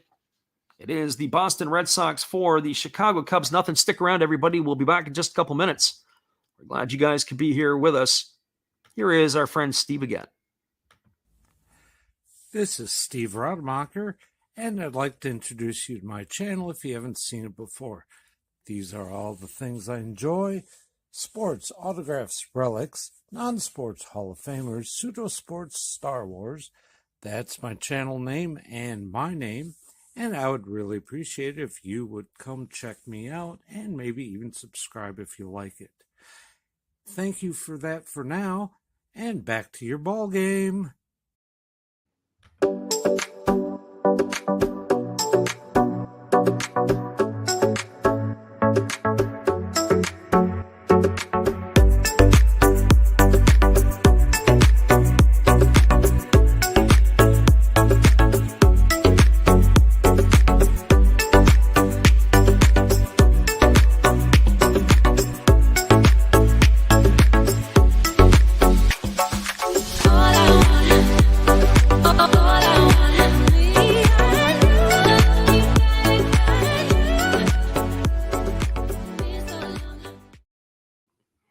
Welcome back, everybody. We are moving to the top of the fifth inning. It is going to be the top of the batting order coming up for the Boston Red Sox. It's just going to be Jaron Duran, Rafael Devers, and JD Martinez to get things going against Adrian Sampson. Sampson had given up a home run on the first pitch of the ball game to Duran. And then the Red Sox tacked on 3 in the bottom of the second with the bases clearing double by Jackie Bradley Jr. That is where we stand with the scoring. It is a 4-0 ball game. So 4-0 here for the Red Sox as we move to the top of the fifth inning. 4-6-0 for the Red Sox, 0-1-1 for the Cubs today. That's the stat line as we're ready to resume the action here as Sampson is going back to work. And the first pitch delivered to Jaron Duran misses outside for ball 1, and the count is 1-0. Sampson gets the sign from his catcher Contreras, and now he's back to work. He kicks and fires. It's a fastball swung on and fouled away. It's going to reach the seats over on the third base side, and the count is now 1-1. So 1 ball and 1 strike to Jaron Duran. As we said, it is a comfortable day for baseball in Wrigley. It's 77 degrees at first pitch. It is partly cloudy. So here comes the offering. It is a breaking ball that misses outside, and the count now goes to 2-1 on Jaron Duran. Just a couple of program reminders. We said we're going to be back on the air again tonight for our Japanese coverage, as we are going to be doing our NPB game at 10 p.m. Pacific or 1 a.m. Eastern. So if you're up, hopefully you can stick around and enjoy it with us. There's a fastball swung on. It is grounded right to the shortstop, Simmons. He throws to first, awkwardly received by Higgins, but he's able to stay on the bag to make the catch. It's not a good throw by Simmons. Higgins had to range to the outfield side of first base. The first base umpire, Vic Carpazza, was in position to be able to see it, and he said that he held the bag, and that's going to go down as a ground out 6-3 for out number 1. And that'll bring up the third baseman, Rafael Devers. For Devers today, he is 0 for 2. He's grounded back to the pitcher, and he is grounded to second. His average has dipped to 326 on the season. Devers is one of those players, as we mentioned earlier, who was in the top 10 category in hitting the American League, as he takes a 2-seam fastball outside for ball 1, and the count is 1-0. 3 Boston Red Sox players in the top 10. So Devers waggles the bat, and here's the offering from the right-hander Sampson, and it is a breaking ball that is swung on and missed. I've got the count at 1-1. Some people have it at 0-2, but we're going to trust our count. We got 1 ball and 1 strike here.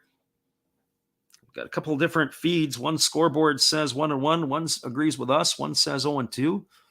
There's a changeup that misses outside, and that runs the count to 2-1. And now that's got everybody on the same page, because that is exactly what we have. 2 balls and 1 strike to Devers. Sometimes you have to be careful because the scoreboard might say something. Never trust the scoreboards when you're at Major League Baseball games. It's the umpires who hold the count. So 2 balls and 1 strike to Devers. Sampson gets the sign from his catcher Contreras. He's ready to go back to work. He kicks and delivers. It is a changeup swung on and missed. And that is going to run the count now to 2-2. So 2 balls and 2 strikes to Devers. Devers shakes his head a little bit. He takes himself a deep breath, and he gets himself ready to get back in the batter's box. And here's the 2-2 offering from Sampson. It's a breaking ball swung on it. It is hit through the shift into right field. Past the diving Andrelton Simmons, who's playing in the rover position. Higgins, the first baseman, it was belted by him, and that ball had eyes as it gets all the way into right field, where it is neatly picked up by the right fielder Nelson Velasquez. So Devers has himself a single with one out, and that's going to bring up the DH, JD Martinez. For Martinez today, he is 1 for 2. He singled in the first inning. He was stranded at third. He then struck out in the second, so he's 1 for 2 on the afternoon. Pitcher Sampson gets his sign from the catcher Contreras. He comes set at the belt. Now he kicks and delivers. It is a breaking ball that misses outside, and the count is 1-0. So 1 ball and no strikes to JD Martinez. Martinez bats from the right side against the right-hander Sampson. Devers establishes his lead at first. And here comes the pitch. It is a breaking ball down, and the count now goes to 2-0 on JD Martinez. I'm saying in the last half inning, if Sampson can get through the 5th inning, I think the Cubs will be very fortunate. He has unconventionally retired until the hit by Devers the last 10 in a row. We say that because Cordero had single but was erased in a double play. There's a breaking ball that is swung at and missed, and the count is now 2-1. So if you factor that into the fact there would have been 10 batters in a row that had gone up and gone down. So 2 balls and 1 strike to Martinez. He waggles the bat, and he's waiting on the offering from the right-hander Sampson. Sampson throws over to first base, and diving back in time is the base runner Devers. So 2 balls and 1 strike to Martinez. There is 1 away here in the top of the 5th inning.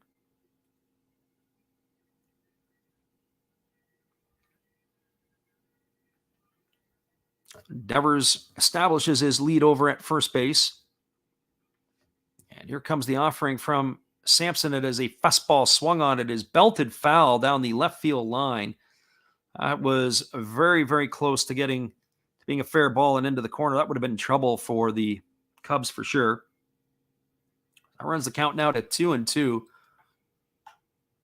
The ball boy in left field is making his way back in. He's got a chair. The last half inning, he almost got into the collision with Alex Verdugo. So he's repositioning himself there now.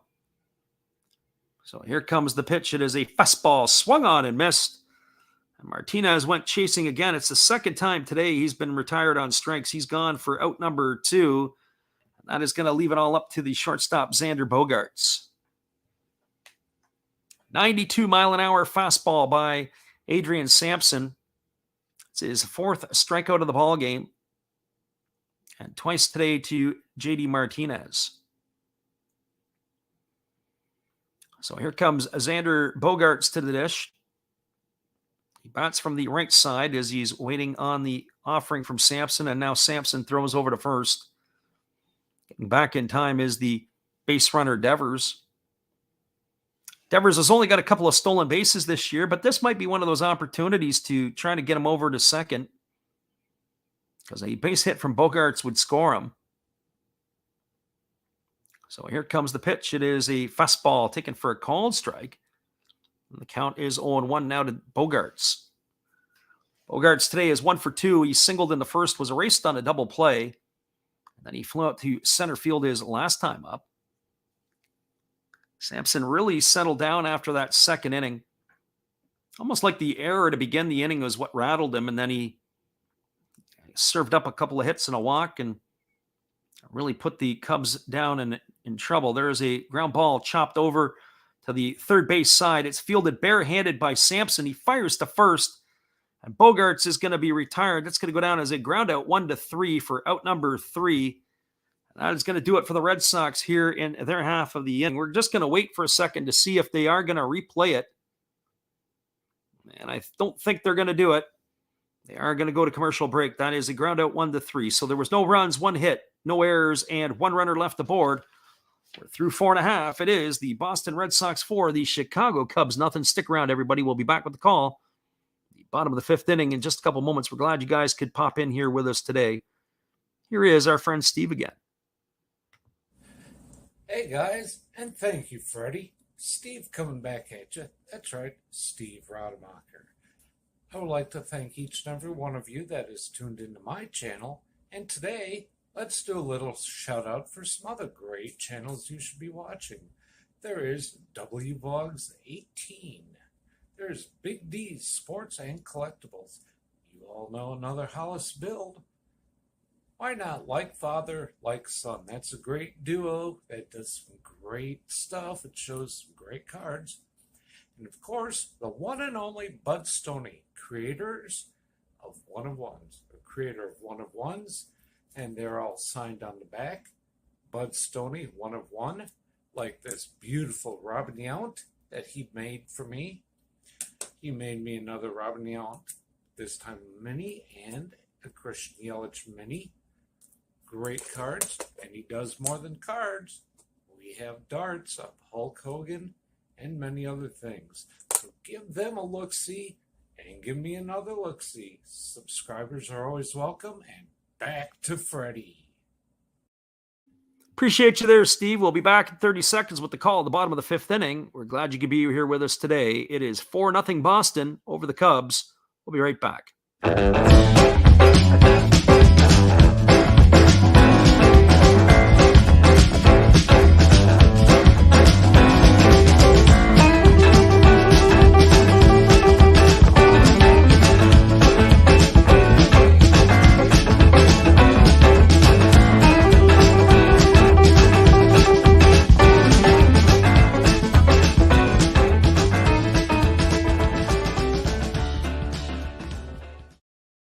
Welcome back, everybody. It is the 7, 8, and 9 hitters in the batting order to face Rich Hill. And the first pitch delivered to P.J. Higgins was a breaking ball that dropped in for a called strike.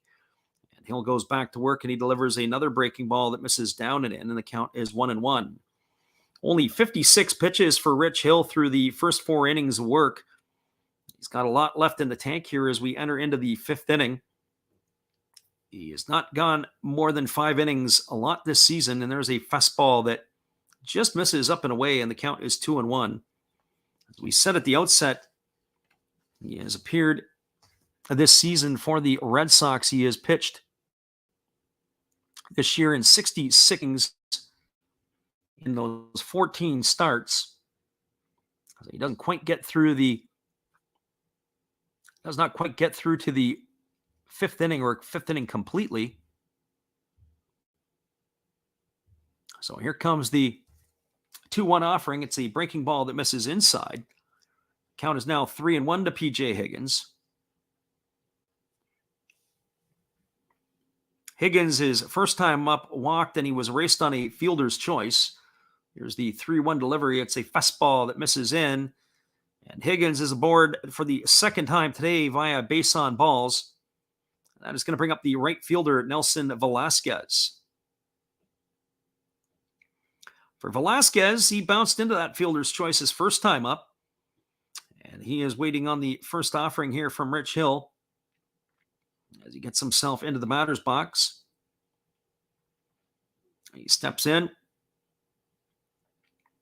Velasquez digs himself in, and here's the first pitch. It is a fastball swung on. This ball is belted to deep center field, and this ball is going to be off of the ivy. It gets away from Jarren Duran. Rounding second, heading to third is Higgins. He's now heading home. Here's the throw. It goes into third, and sliding in safely with a triple is going to be Velasquez. And he's got himself an RBI, and the Cubs are on the board here in the bottom of the 5th inning. Almost looked like Duran misplayed the ball in center field. As he leapt into the ivy. It was almost to his right a little bit. Once the ball hit the ivy, it came back, and then he had to chase it down, and that is going to be a run-scoring triple for Velasquez. That's his first career triple in the big leagues. That is going to bring up the shortstop, Andrelton Simmons. So the first offering to Simmons is a fastball that misses outside, and the count is quickly 1-0 to Simmons. So the runner at third is Velasquez with nobody out. And 1 run on the board here for the Cubs. There's the second offering to Simmons. It's a fastball swung on and fouled away. It's going to be grounded down the right field line. The count now goes even at 1-1. Hill doesn't waste a whole lot of time. He's back to work. There's a breaking ball swung on it. Is popped into shallow center field. Racing in on it is Duran. He makes the catch. Tagging at third is Velasquez. But there's not going to be a throw because Velasquez is going to hold at third base. Ball was too shallow to challenge the arm of Jarren Duran, and Andrelton Simmons is gone for out number 1. That is going to bring up the top of the order second baseman Christopher Morel. For Morel today, he is 0 for 2. He has struck out looking and grounded to third in his 2 trips to the plate. His season average has dipped to 280. And here's the first pitch. It is a breaking ball. Morel squares to bunt, but he pulls back as it is missed outside. Rich Hill sure didn't like that one. His reaction on the mound shows he was not impressed with that call, but it's ball 1 to Christopher Morel. They do have 3 players on the left side of the infield. Hill, who normally works quickly, steps off the back of the mound.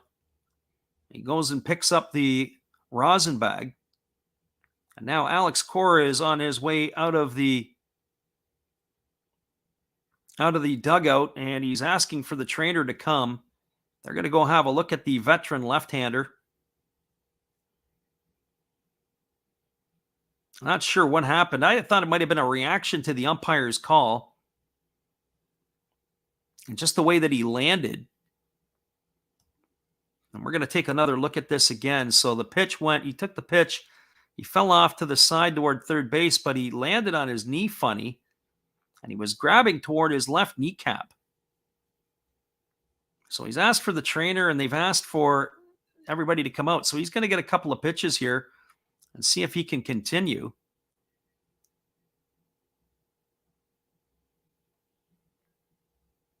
First, I thought it was a reaction to the call from the home plate umpire, but it was more because he was grimacing with his knee. So he says he's going to be all right. He's limping a little bit outside the back of the mound, but they're going to leave him in the ball game.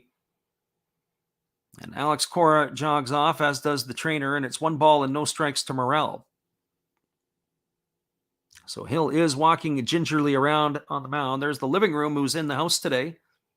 We welcome you for being here. Thanks for stopping in on Canada Day.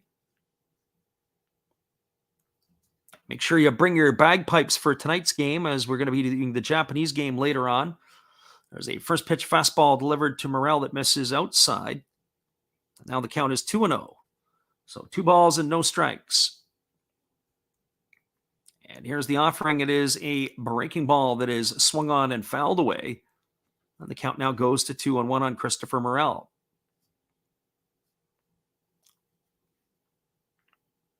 So 2 balls and 1 strike.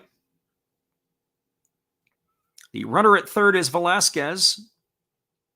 Hill leans in. He gets his sign from the catcher, Vasquez, and he kicks and delivers. It's a breaking ball swung. It is grounded softly over to the shortstop Bogarts. He charges. He thought about coming home. Velasquez is going to score, but he is going to throw out Morel at first base. It's going to go down as a ground out, 6-3. Morel is going to get himself an RBI. The Cubs are going to get themselves another run. It is now 4-2, and that is going to bring up the catcher, Wilson Contreras. Bogarts fielded the ball. He took a look at the plate. Because he was playing a little bit deeper and he was charging the ball, there was an opportunity possibly to go home. But Velasquez, who does run well, is able to score the second run of the ball game for the Chicago Cubs. And that is going to run the score now to 2-0. And Contreras is now stepping into the plate, and he takes a fastball down and in for ball 1, and the count is 1-0. Be curious to see if Red Sox will make a change at the end of this inning. This is getting toward the end of the line for the veteran lefty. They do have action in the bullpen. They've got a right-hander up and throwing. So here comes the 1-0 pitch to Contreras. It's a breaking ball that misses upstairs, and the count is now 2-0. Seemingly, if you can get 5 innings out of Rich Hill, he's done his job. The way that the bullpen is moving, it is moving at a rapid pace. There's a breaking ball that misses up and away, and the count is now 3-0. One would have to think that this is going to be the last inning of work for the veteran lefty. Again, he takes a tour off the back of the mound. I don't think he's 100% anymore. It's 3 balls and no strikes. So here's the 3-0 from Hill. It's a fastball that misses upstairs. That is ball 4 to Contreras. That's going to bring up the left fielder Ian Happ. And I would think this might be the last hitter that Hill is going to face. They are going to send the pitching coach out for a visit. As Hill is laboring on the mound, you can tell he's not 100%, but I think he wants to be able to get through this inning so at least he can stay in line for the win. David Bush is out on the mound. He's talking to his veteran left-hander. So Hill says he's good and he's wants to complete the inning. Happ today is 1 for 2. He doubled back in the first inning and he grounded back to the pitcher.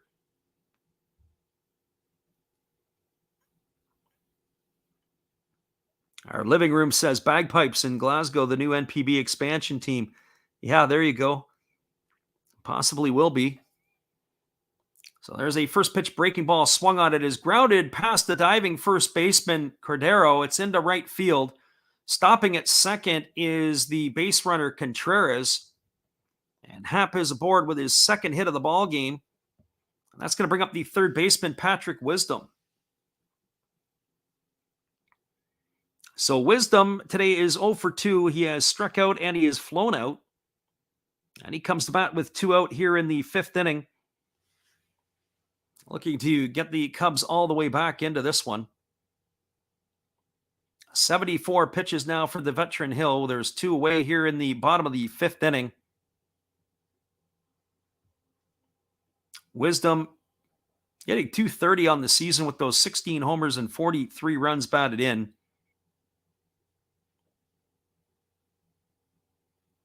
As we said at the outset, he leads all of baseball in strikeouts. He had 100 coming into today's game. And there's a breaking ball that comes inside and hits Wisdom, and that is going to load the bases. And that is going to do it here for Rich Hill as Alex Cora is going to make his way out of the dugout. And Cora has seen enough. So with 2 out, the bases are now loaded, and it's going to bring up our Cisco Crook. Well, that is going to do it for Rich Hill. We're going to have a pitching change. So stick around, everybody. It is 4-2 for the Red Sox here in the 5th inning. We're going to be back in just a couple moments as they do have a pitching change. We're glad you guys are with us here today, but we'll be back in just a moment. Hello, guys. Thank you for joining Freddie here on his baseball game. And I'm Steve Rademacher, and my channel is really all about everybody, including all my international friends. We have such stuff as non-sport packs from Canada, the OP Cheese. We have the Greek Freak. We have money from around the world. We have Lira. We have Yen. We have francs. We have pounds. We have Deutschmarks. We have all kinds of cool stuff like that. We even have some cooler things like Japanese women wrestlers and OPC baseball cards where I cannot read the back. We even have unopened material like the royal family, I know it's backwards, from London, England. Thank you for watching. Back to Freddie. Welcome back, everybody. We do have a pitching change here in the bottom of the 5th inning. Rich Hill's day is done. We'll get you all that information and more when we come back in just a few moments. We're glad you guys are with us.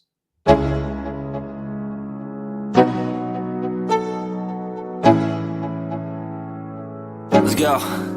Yo, I'm like an addict, ooh, I gotta have it. I ain't even playing, got a really bad habit. If it moves, gotta grab it. Fuse like a magnet, lose, won't have it till I'm doomed in a casket.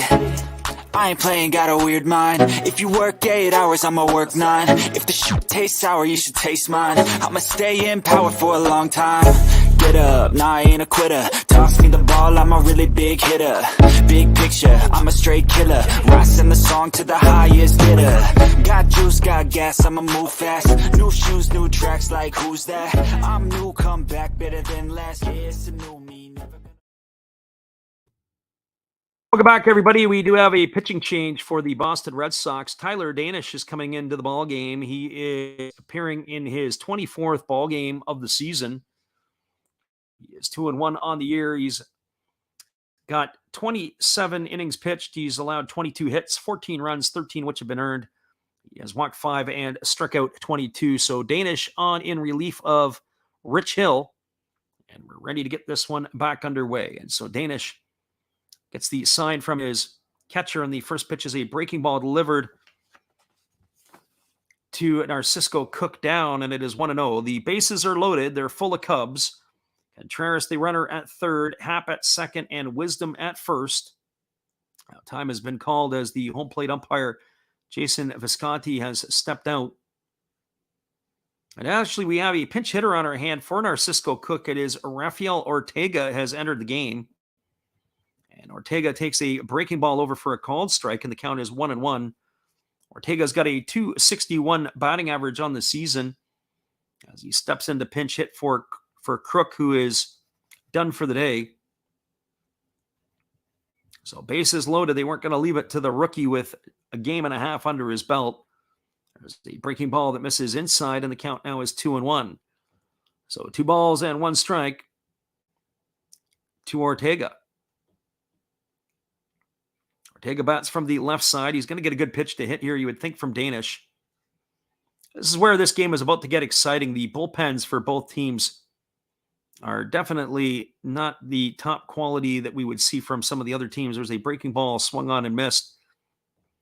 That includes the Red Sox bullpen. They are struggling to unlock their success. Part of their success will probably happen if they can start to get some healthy starters back. They've really had to use their pen a little bit more than they've wanted to this year. Certainly, Chris Sale was on a rehab, I believe, last night or 2 nights ago. So here comes the 2-2 to Morel. It's a breaking ball that misses down and in. And the count is now 3-2. So the runners are going to be on the move. The fans are on their feet in Wrigley. They're cheering for Ortega. Hopefully he can deliver something for the home faithful. The crowd is a late arriving crowd in Wrigley. It was really, really light earlier on, but they are on their feet in force now. Here comes the 3-2 pitch. It's a breaking ball swung on and fouled into the feet of Ortega, and that's going to keep the count at 3-2. So 3 balls and 2 strikes.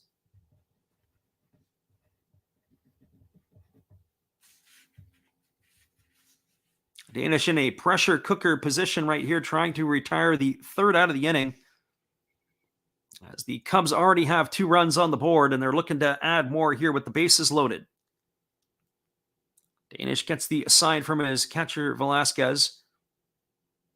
And here comes the 3-2 all over again. He kicks and delivers. It is a fastball that misses down and in. It's going to be a bases loaded walk. Ortega is going to get first base. It's going to advance Wisdom to second. Happ is going to go to third, and coming home to score is Contreras, and they have cut the lead to 4-3. That is going to bring up the designated hitter, Yan Gomes. So this inning isn't over yet, as they've put 3 on the board so far.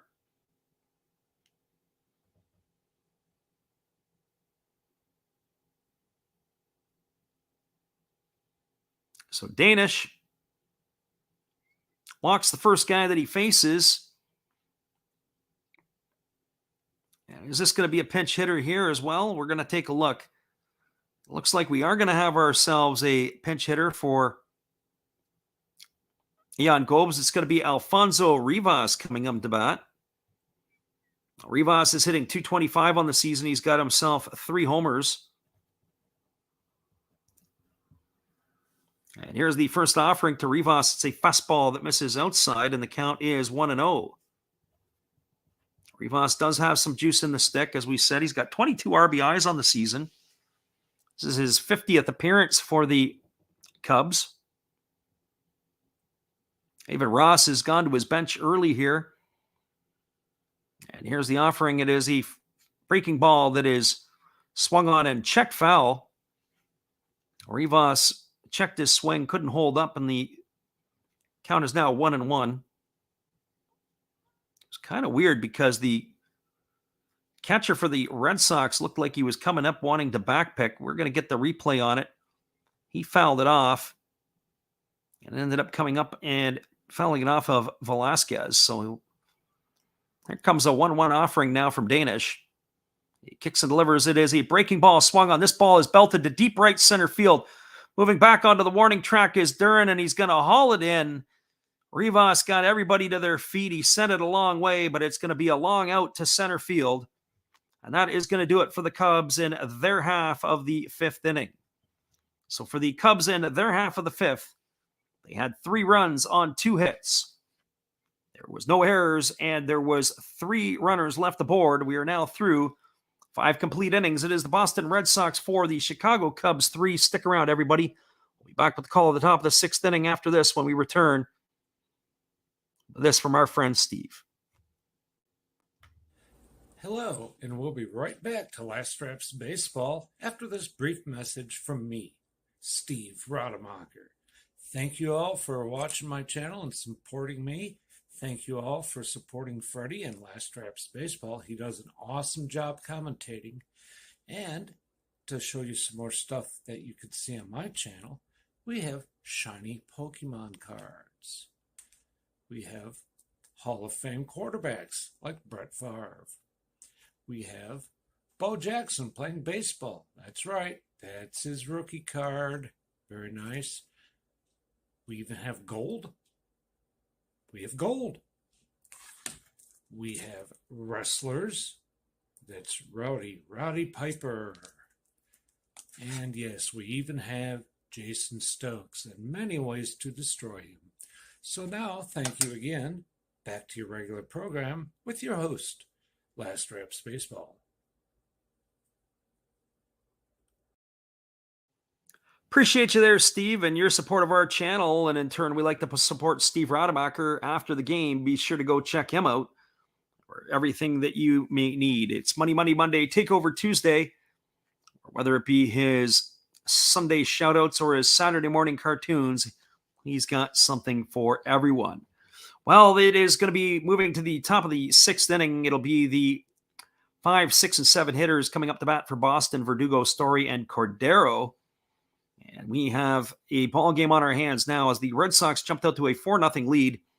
They got a leadoff homer to begin the ball game by Jarren Duran and a 3-run double by Jackie Bradley Jr. in the top of the 2nd inning, put the Red Sox up 4-0, but the Cubs have answered back here in the 5th with 3 of their own, and they are now trailing 4-3 as we move to the top of the 6th. Rafael Ortega has taken over in center field for Narcisco Crook. And Sampson is still on the mound, and the first pitch is a changeup delivered to Verdugo, taken for a ball for ball 1, and the count is 1-0. Verdugo today has grounded into a double play, and he grounded to second. He is officially 0 for 2. Here comes the offering from Sampson. It's a breaking ball that misses outside, and the count now goes to 2-0. So 2 balls and no strikes.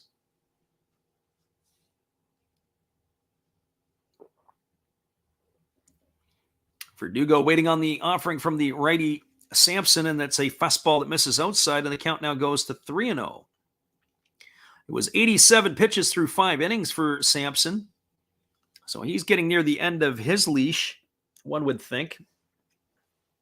I would like to think that there's a quick phone call to the bullpen. There's a fastball that just catches the outside corner.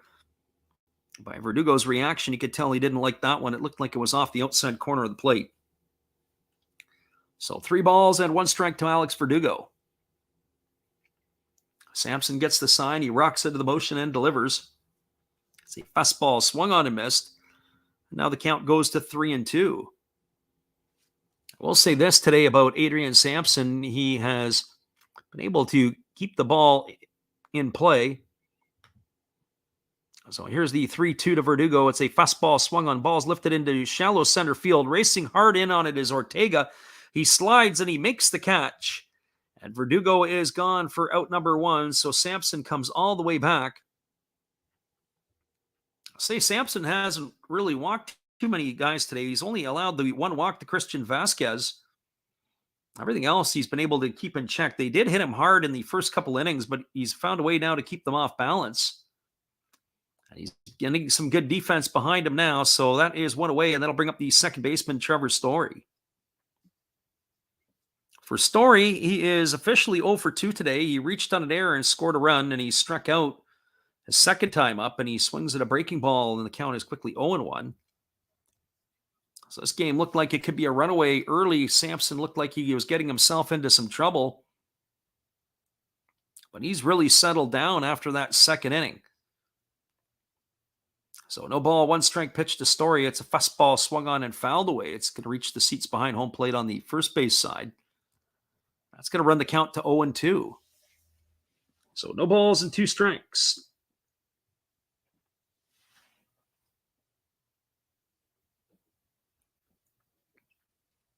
Sampson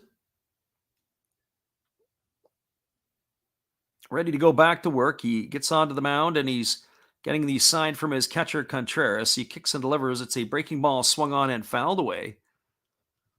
And the count remains at 0-2. So no balls and 2 strikes.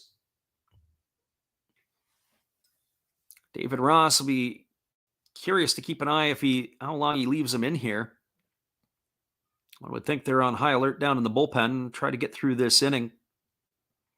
So here's the 0-2 offering to Story. It's a breaking ball that bounces up to the plate, and the count now goes to 1-2. So 1 ball and 2 strikes.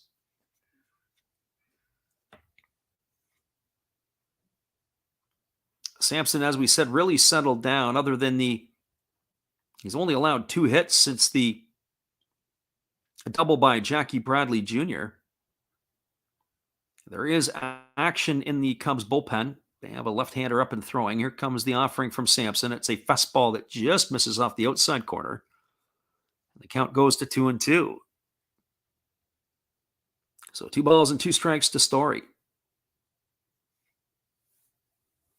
Of the runs that Sampson gave up today, 3 of the 4 have been earned. As we said, the error to Patrick Wisdom on the ground ball by Trevor Story got things rolling there, and there is a breaking ball swung on, and that is smashed foul down the third base line. The count remains at 2-2 to Story. This will be pitch number 100 coming up for the right-hander, who has given the Cubs a pretty decent start today, all things considering. Sampson now gets the sign from Contreras. He goes and delivers. It's a fastball swung on and it's fouled off into the feet of Story. That was a 94-mile-an-hour fastball by Sampson. That might have been one of the harder pitches he's thrown all afternoon. He reached back and tried to put a little extra on that one. We got Winner Made, who is in the house. He says, just bet on the Cubs. Well, that may not necessarily be a bad choice at this point. The Red Sox bullpen, I'm not sure if it's much better than the Cubs bullpen. Once they get into the Battle of the Pens, there's a breaking ball swung on and fouled away. It's going to keep the count at 2-2. This is turning into a really good at-bat for Trevor Story. This is going to be the 9th pitch of the at-bat. As we said, they do have a left-hander up and throwing. And he's throwing everything at Story. He's given him a slider, sinker, he's fastballs, you name it. And here we go. Here's the pitch. It is a fastball and another one fouled away. This one over on the first base side. I remember last season when Anthony Rizzo was still with the Cubs, and he had a heck of a battle against,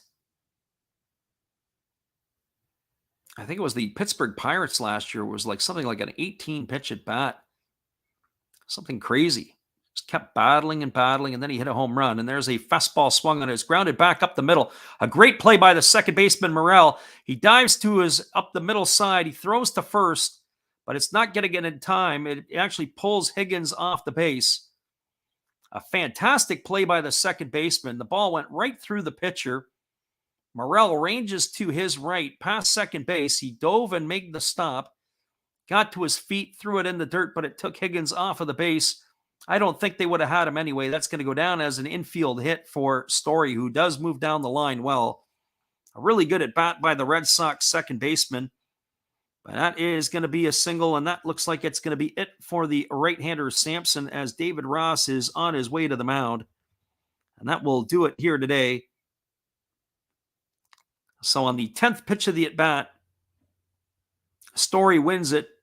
Sampson's getting high fives in the dugout as he's coming out of the ball game.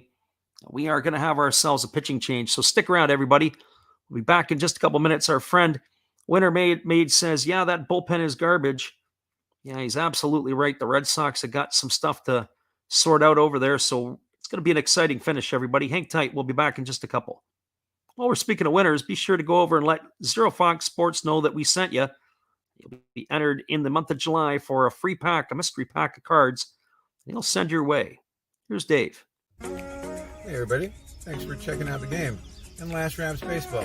This is Dave, Zero Thought Sports Cards. If you like pack openings, baseball, all that good stuff, check us out. Drop a comment on our channel this month to win a mystery pack of cards. All you gotta do is say Last Rap sent you to be entered. And we'll drop a video later on this month announcing the winner. Enjoy the game. Welcome back, everybody. We have a pitching change. They're bringing in a left-hander, Brandon Hughes, a rookie left-hander. The 26-year-old is appearing in his 16th game here today. He has worked 18 innings. He's allowed 15 hits, 9 runs, all of which have been earned. He has 8 walks and 24 strikeouts. So Brandon Hughes in to take over for Adrian Sampson. And he will be on the hill here now, ready to get going. So he is completing his warm-up tosses. And he has been brought in to face Franchi Cordero. It's the bottom third of the batting order that he is going to be entrusted to face here. So Hughes into the ball game, the left-hander. We do appreciate you guys being here. We are on the B feed today because our main feed has been a little bit dicey. So we are checking the chat. It's just not as frequent as we normally do. But we do appreciate those who've checked out, whether you're listening live or on delay. So here we go, back to the live action. Hughes ready to get things going. And the first pitch to Franchi Cordero is a fastball that misses down and away, and the count is 1-0. So the runner at first is Story. There is one away. Hughes ready to go to work. He checks the runner at first, and now he flips it over as he steps off the backside of the rubber. Diving back in time is the base runner, Trevor Story. So 1 ball and no strikes to Cordero. So here comes the pitch, and it is a breaking ball that drops in for a called strike, and the count is 1-1. Hughes did appear in last night's ball game. He threw 24 pitches yesterday. So he's come back on back-to-back days. One would expect that sometimes they don't necessarily do that. They'll come on back-to-back days, but you may not see them 3 days in a row. There's a fastball swung on, and that is fouled away, and the count is now 1-2 to Cordero. Remember a few years ago, the pitching coach for the White Sox, Don Cooper, used to have a philosophy. If he pitched a guy 2 days in a row, the third day was the day off. If he had to come back on a fourth day, he might throw the guy a pen because he never liked to have him sit more than 2 days in a row either. Even if they didn't see game action, they might go underneath and throw a pen after the game. So here's the 1-2 offering. It's a fastball that misses off the outside corner. Now the count is 2-2 on Franchi Cordero. Just a couple of reminders. We'll be back on the air again tonight for the Japanese game at 10 o'clock. What we call the Tohoku Rakuten Golden Eagles. So hopefully everybody can join us for that one then. Again, Hughes throws over to first base, and getting back in time is the base runner. We've got the Tohoku Rakuten Golden Eagles and the Chiba Lotte Marines. So that'll be all the action we'll be calling. So here comes the 2-2 offering. Hughes kicks and delivers. It is a fastball that just misses off the outside corner, and that runs the count to 3-2. This is where you need to get left-handers out. And Cordero has worked the count full now against the left-hander Hughes. Story establishes his lead at first. Hughes checks the runner, and now he kicks and fires. And there's a breaking ball that is waved at and missed. Cordero is gone for the second out of the inning, and that is going to bring up Christian Vasquez. So Vasquez strides to the plate. He is officially 0 for 1 today. He's grounded into a double play. He also walked and scored a run back in the second inning when Jackie Bradley Jr. cleared the bases with that double. So he steps in, waiting on the first offering from the left-hander Hughes.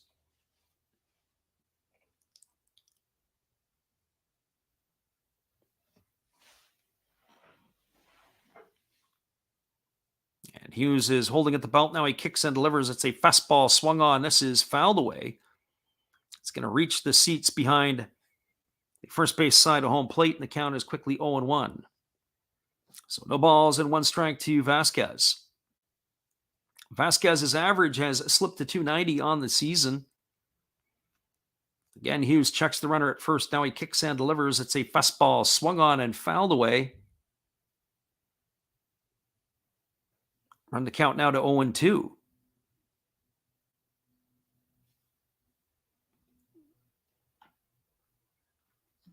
We're messing up our feeds a little bit here. He's actually, I got 1 ball and 1 strike right now on Vasquez.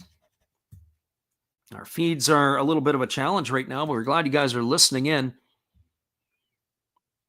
So 1 ball and 1 strike it is to the batter, and here comes the offering. It is a fastball swung on, and this ball is lined up the middle for a base hit. Stopping at second is Story. And that is a 2-out single for Vasquez, and it's going to bring up Jackie Bradley Jr. again. So he's been in a similar type of situation when he came up with the bases loaded back in the second. Now Bradley's coming up with runners on first and second here in the 6th. So the runner at first is Vasquez. The runner at second is Story.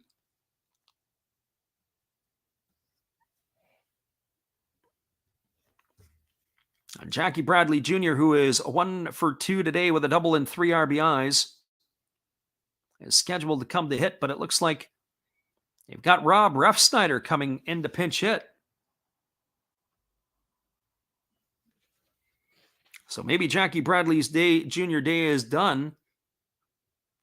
Let's see what's going to happen here. They do have action in the bullpen. There is a right-hander, a sidewinder up and throwing. Or maybe he's throwing up in the bullpen. We're not sure what it is, as the pitching coach is on the mound right now for the Cubs. Conference is broken up, and now it'll be Rob Refsnyder coming to bat.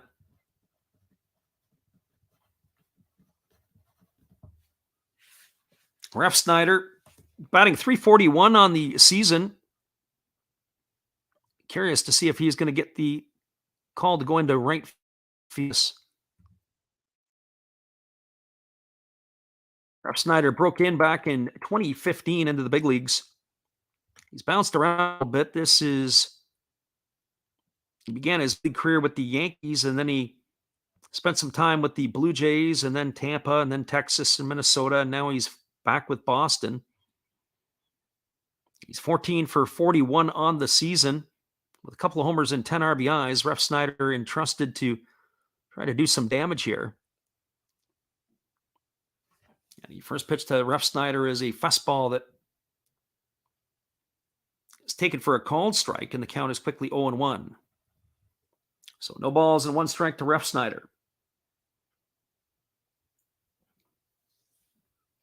Waiting on the offering now from the left-hander Hughes.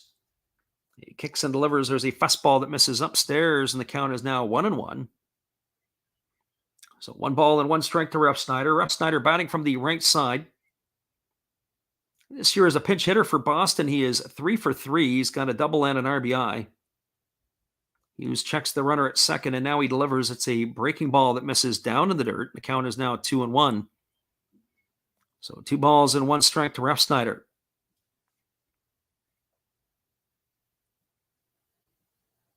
It was a little bit of a peculiar move taking Jackie Bradley out this early. I mean, it is in the 6th inning, and Bradley is one of the better defenders. So here comes the 2-1 offering from Hughes. He kicks and delivers. There's a fastball that just misses down. The count is now 3-1. So 3 balls and 1 strike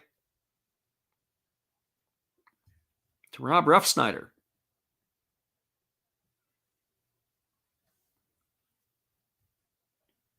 The lefty ready to go back to work, and there is a breaking ball that drops in for a called strike, and now the count is 3-2.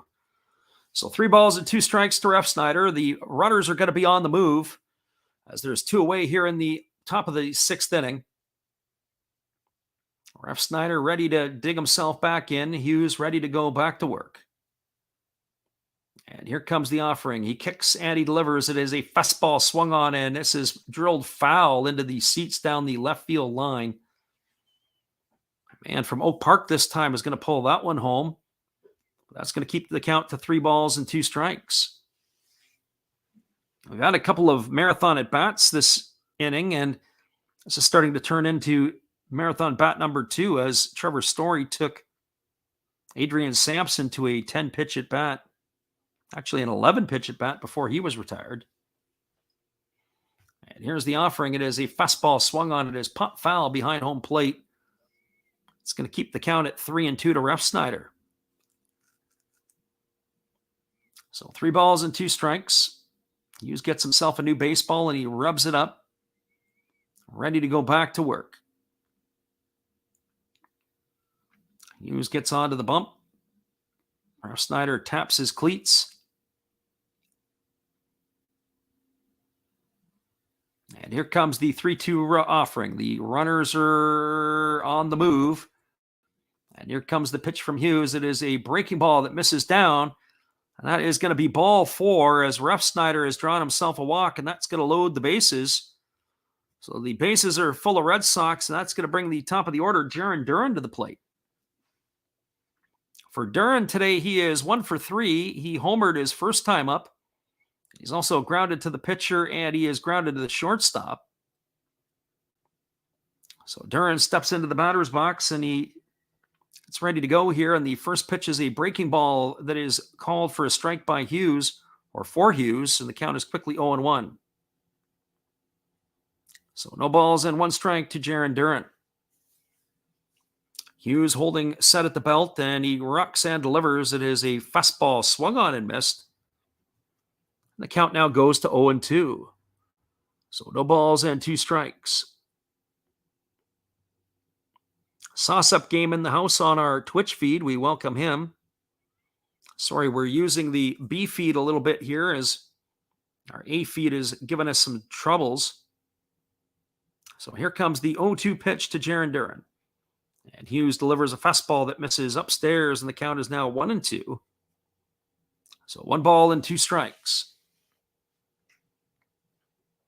The bases are loaded. They're full of Red Sox. It's a 4-3 ball game here in the top of the 6th inning.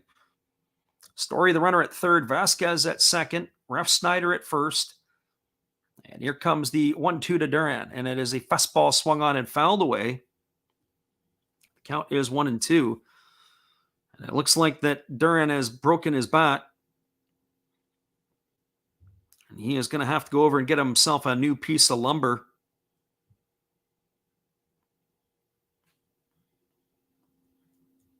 So 1 ball and 2 strikes to Jarren Duran.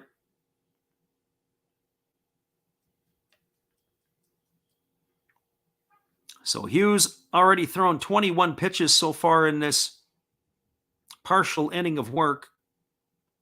He takes himself a deep breath.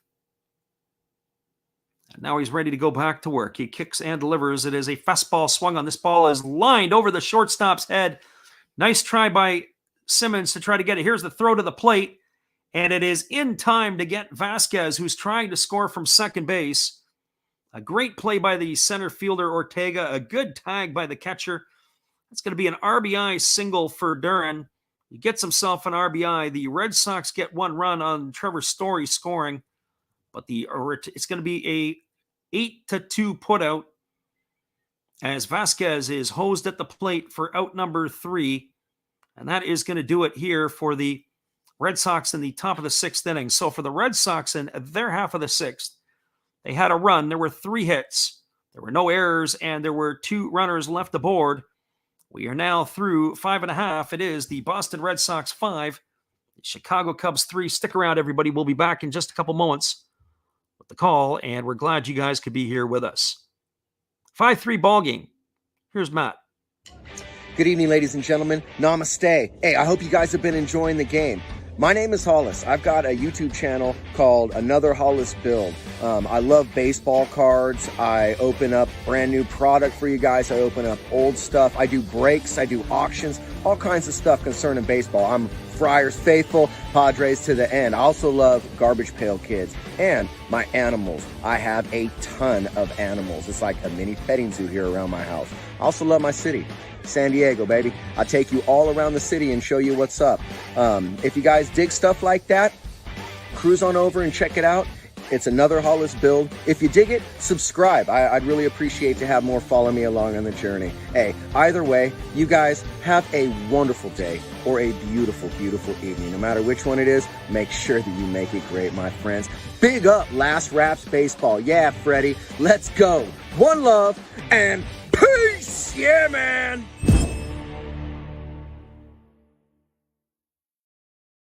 Appreciate you there, Matt. It is a 5-3 ball game. We'll be back in 30 seconds with the call at the bottom of the 6th inning. Stay tuned, everybody. We'll be right back.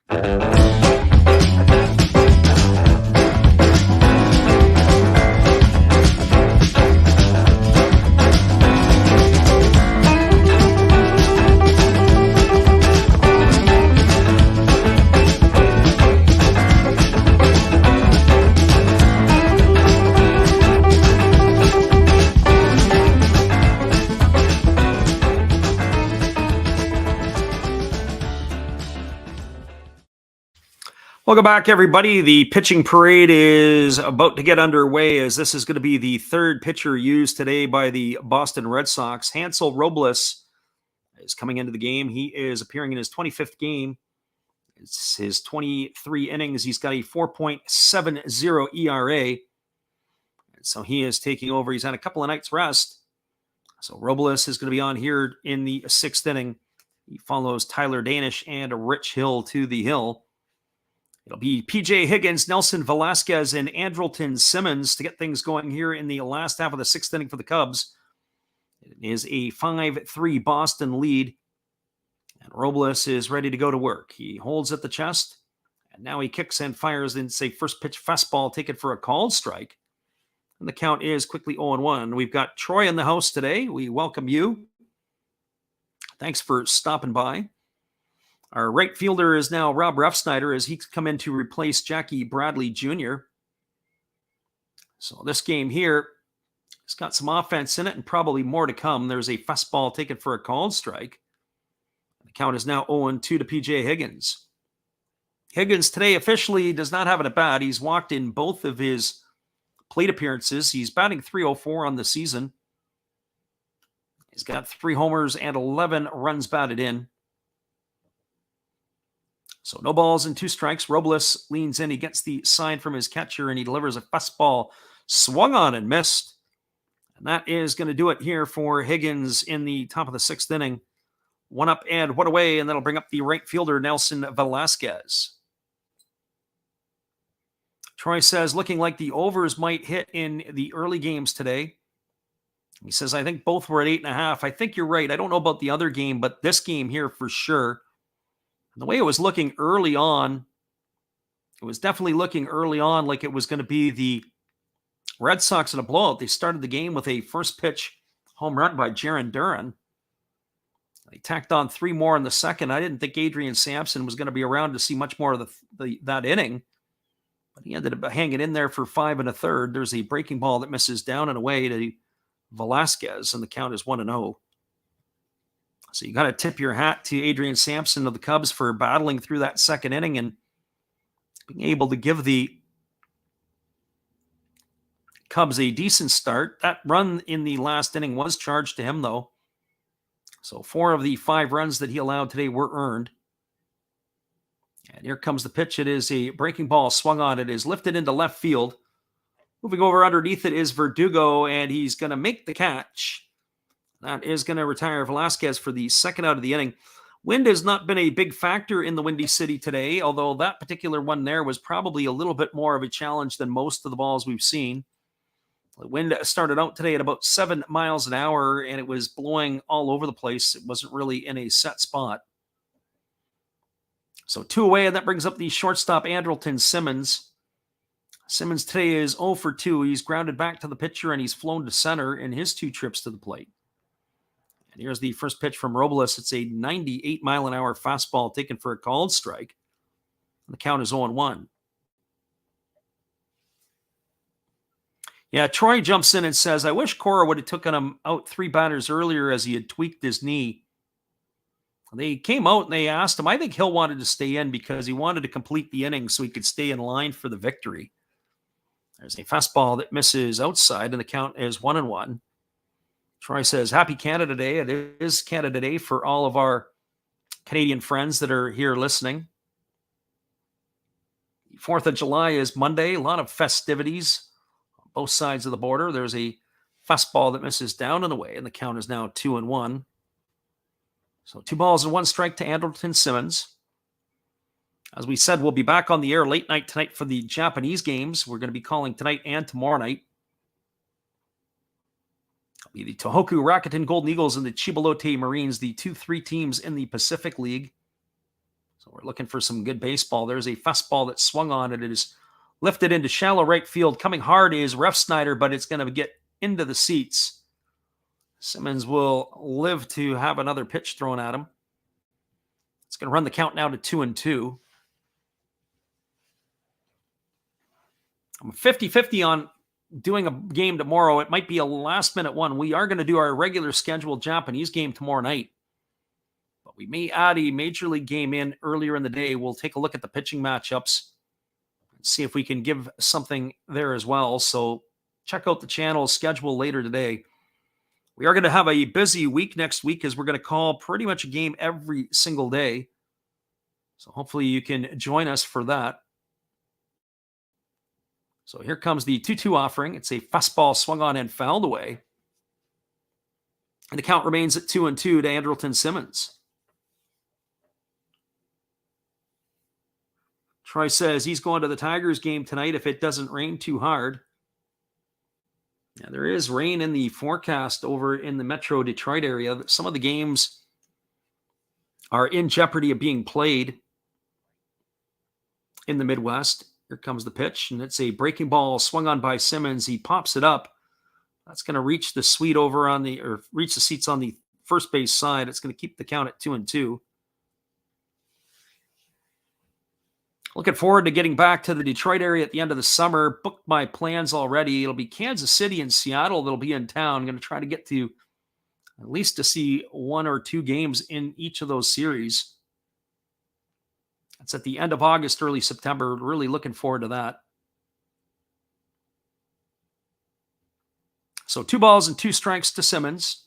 May try to sneak down and catch the Mariners in the next few days. The Blue Jays will be in town, and I believe Oakland's in town this week as well. There's a fastball that misses outside. Count now runs to 3-2 on Simmons. I haven't quite decided that. If I end up having to gas a game or 2, it might be because I'm heading down to see the Mariners and the Jays, or maybe go down earlier and see the Mariners and the Athletics.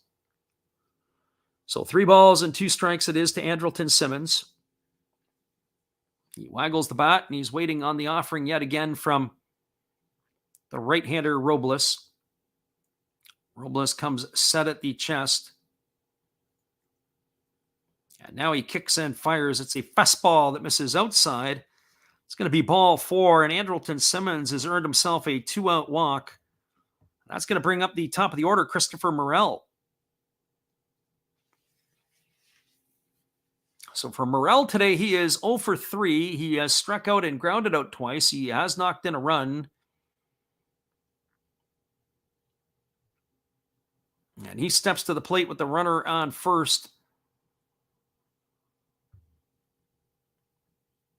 And 2 away. One would think that you got to keep an eye on Andrelton Simmons. He's got 4 stolen bases this year. He's at the bottom of the order. They can get him over into scoring position. They got a chance with a base hit to score him. If they throw him out, then you got the top of the order coming up next inning. And there's the first pitch fastball that is outside, taken for ball 1, and the count is 1-0. Morel's average has slipped to 278 on the season. He does have some juice in the stick. He's got those 7 homers to go along with his 7 stolen bases. So Morel waiting on the offering here from Robles, who now comes set at the chest. And now he kicks and fires. It is a fastball swung on and fouled straight back.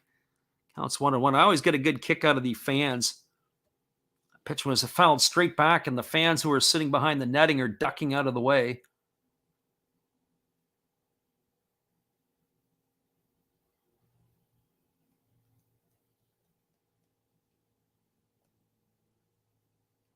So Morel ready to go back to work here against the right-hander Robles.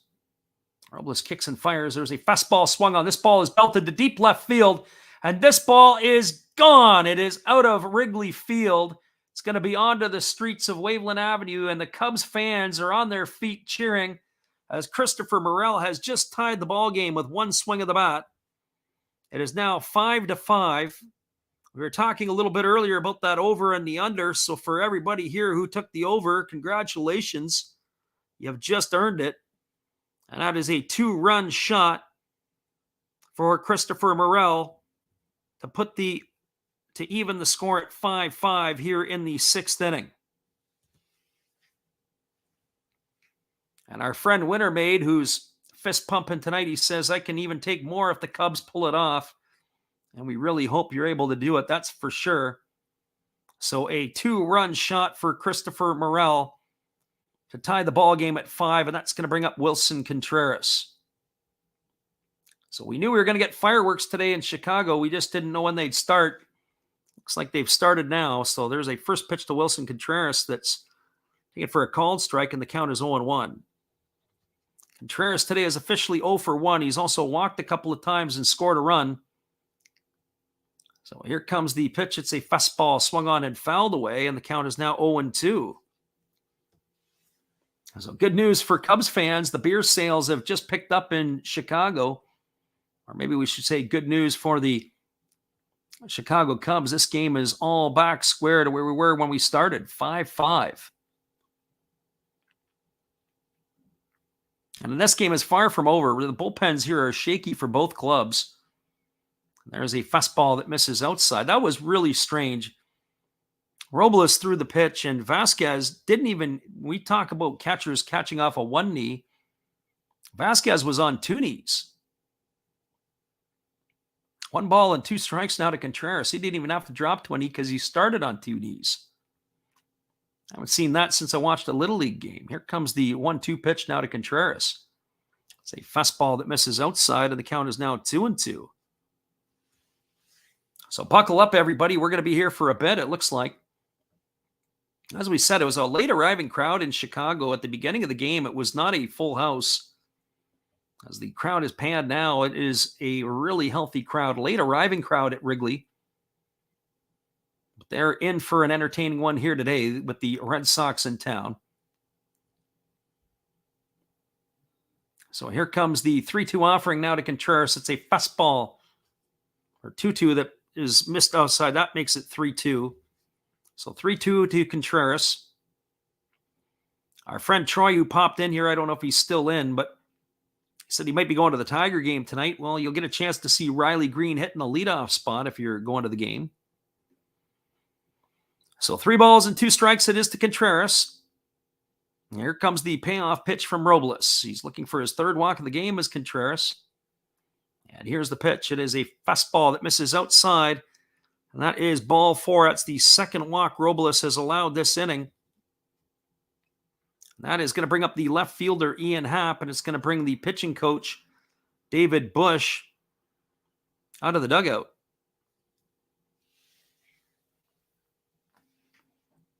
Our friend Sauce-Up Game says that's where he should be. Yeah, he said he was going to the game tonight. Sauce-Up Game is on the Twitch account, so some of the YouTubers can't see that as he's watching the game from Twitch. We're listening to our game from Twitch. So David Bush's conference is over with his right-hander Robles. Maybe that's where he should be, is in the leadoff spot, meaning Riley Green should be there, and you might be right about that too. The Tigers need a table setter, and really Robbie Grossman hasn't done it this year. So the runner at first is Contreras. Ian Happ is at the plate. And now he's ready to face the right-hander Robles, who kicks and delivers. It is a fastball that misses down and in, and the count is 1-0. I think that pitch there, when you look at the pitch, it was possibly a strike, but the catcher had set up outside. And that pitch there may have nipped the inside corner, but where he went and got it was ball 1. So 1 ball and no strikes to Ian Happ. And here's the pitch. It is a fastball swung on and fouled away, and the count now goes even at 1-1. For Happ today, he is 2 for 3. He doubled in the first, he singled in the 5th, and in between he grounded back to the pitcher.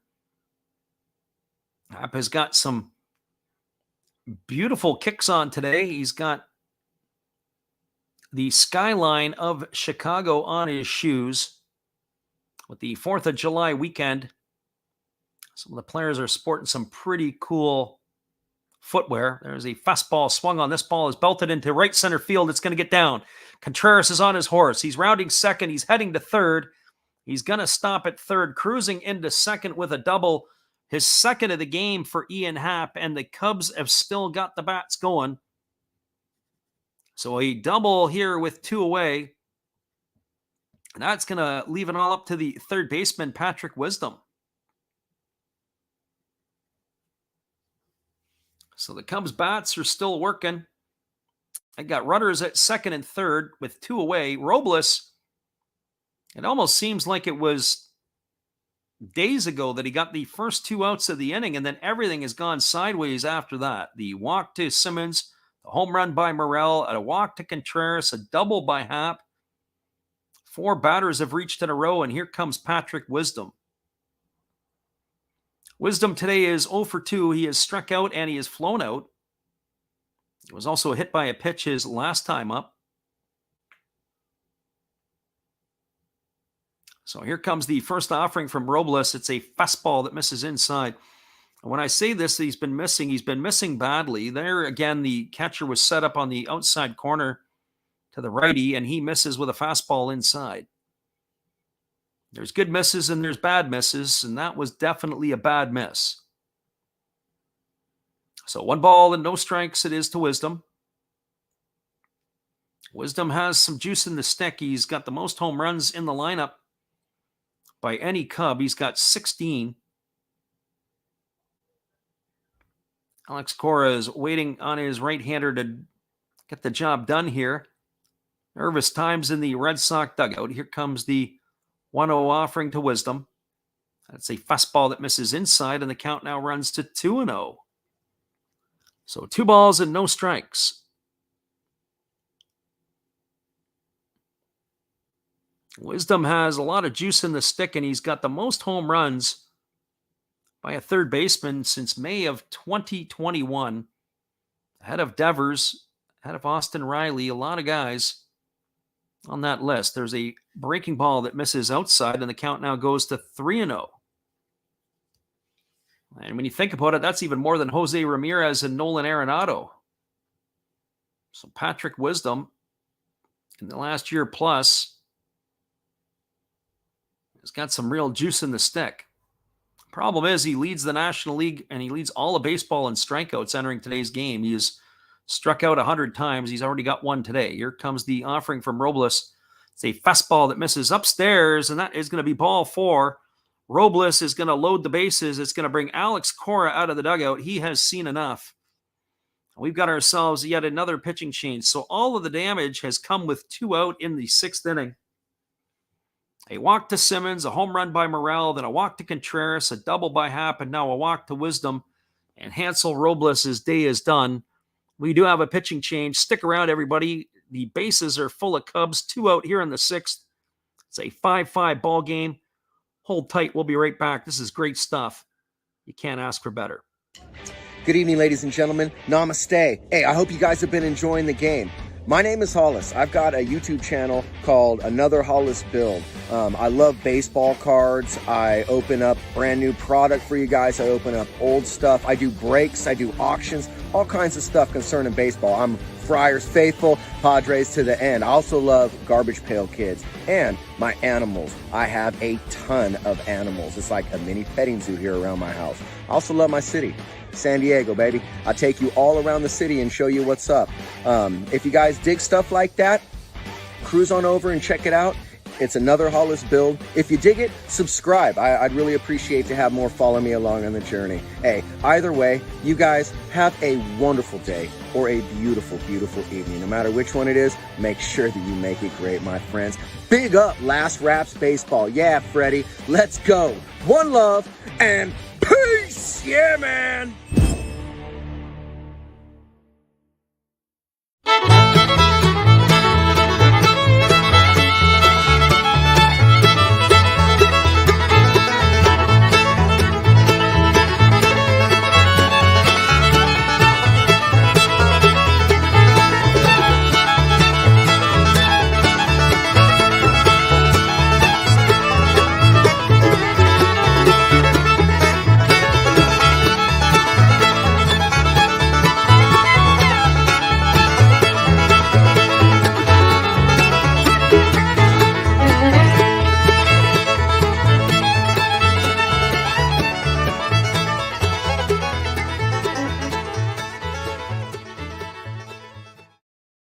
Welcome back, everybody. It is a pitching change for the Red Sox. This is number 4 used today by Alex Cora. It is going to be Jake Diekman coming into the game.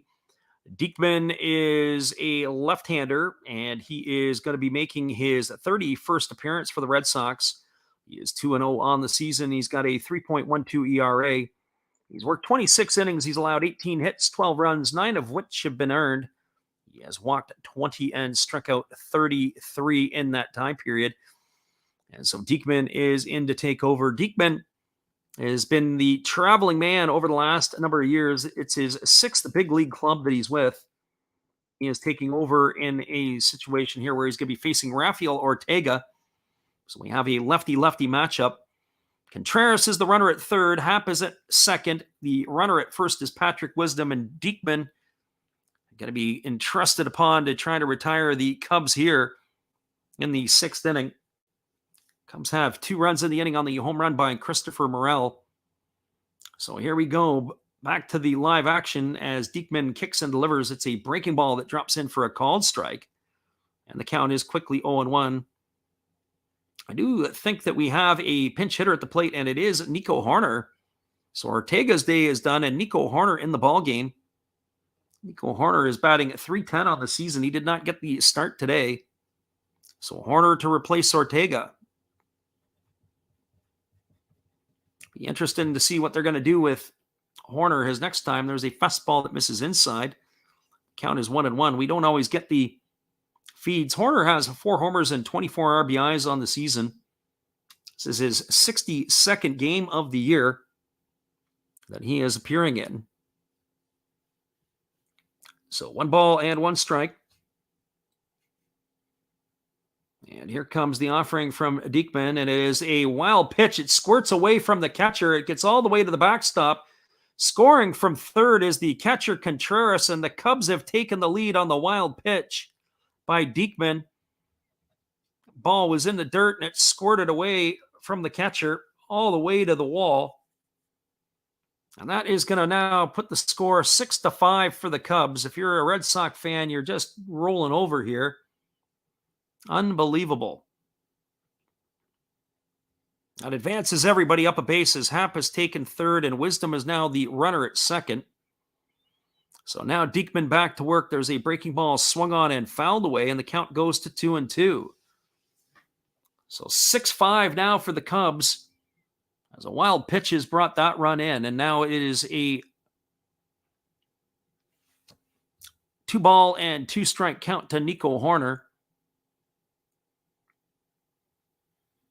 The wind is now changing directions. As we said earlier in the game, it was variable. It's now blowing from left to right. Here's the 2-2 pitch. It's a fastball that misses up and away.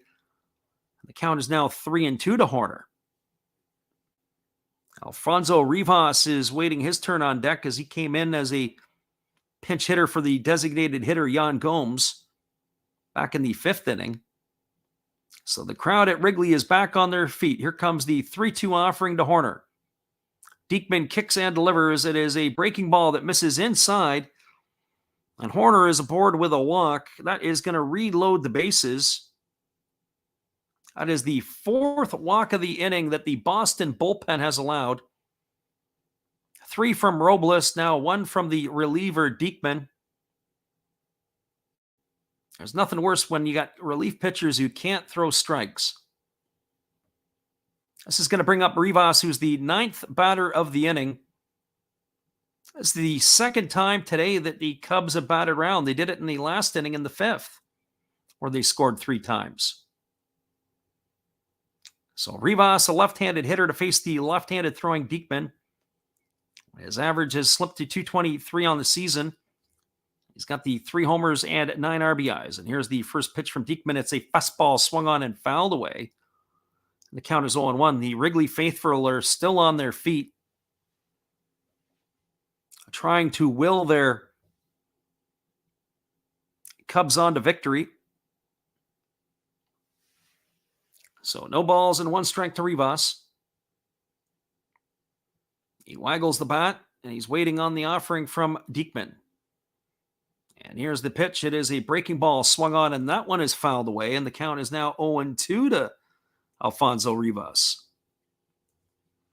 Some good stuff here in Chicago.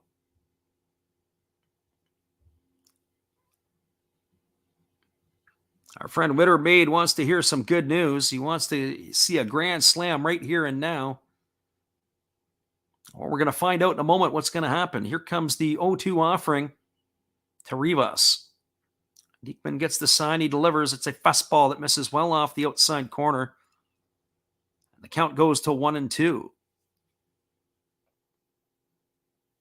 There's still 3 innings. Lots of baseball left in Wrigley. The scores here at 6-5. Might be a conservative estimate. Good thing they have lights at Wrigley. This game could go on for a while. Certainly the potent offense of the Red Sox still plays. There's a breaking ball. Misses inside, and the count is now 2-2. There's nowhere to put Rivas. So you got to know he's going to get a decent pitch to hit right here. Think that he wants to go to 3-2, does Diekman. So 2 balls and 2 strikes. Rivas waiting on the offering from Diekman, who holds at the belt. He kicks and delivers. There's a fastball taken for a called 3rd strike. Rivas stood there like the house by the side of the road and watched it go by for out number 3. But the damage has been done in the inning. There were 3 runs in the inning. The big blow on the 2-run shot by Christopher Morel. And then the gift wild pitch by the left-hander Diekman. I got 3 runs in the inning on 2 hits. There were no errors, and there were 3 runners left aboard. Your score through 6 innings, it's the Chicago Cubs 6, the Boston Red Sox 5. Stick around, everybody. We'll be back with the call of the 7th inning in just a couple moments. We're glad you guys could be here with us. Hang tight. Here's our friend Steve. Hello, kids. Steve coming at you. It's Steve Rademacher. And if you like interesting stuff, if you like to laugh a little bit, and if you enjoy collecting, this channel's for you. If you like non-sport cards, we have them. You like pseudo-sport cards, we open them. Even if you like entire boxes of completely pointless stuff or other sports, we have everything here. I drop a different video every day. And there's always a theme to it, from No Filter Friday to Saturday morning cartoons, even Sunday shoutouts. Once in a while, we'll get a little froggy and show Money Money Monday, where I showcase a bunch of my currency. We have Legos, we have Star Wars, we have a good time. We even have my brother on Takeover Tuesday. Be there or be square. Back to Freddy. Appreciate you there, Steve. We'll be back in just a couple moments with the call of the top of the seventh inning. The game is 6-5 for the Cubs over the Red Sox. Hang tight. We'll be right back.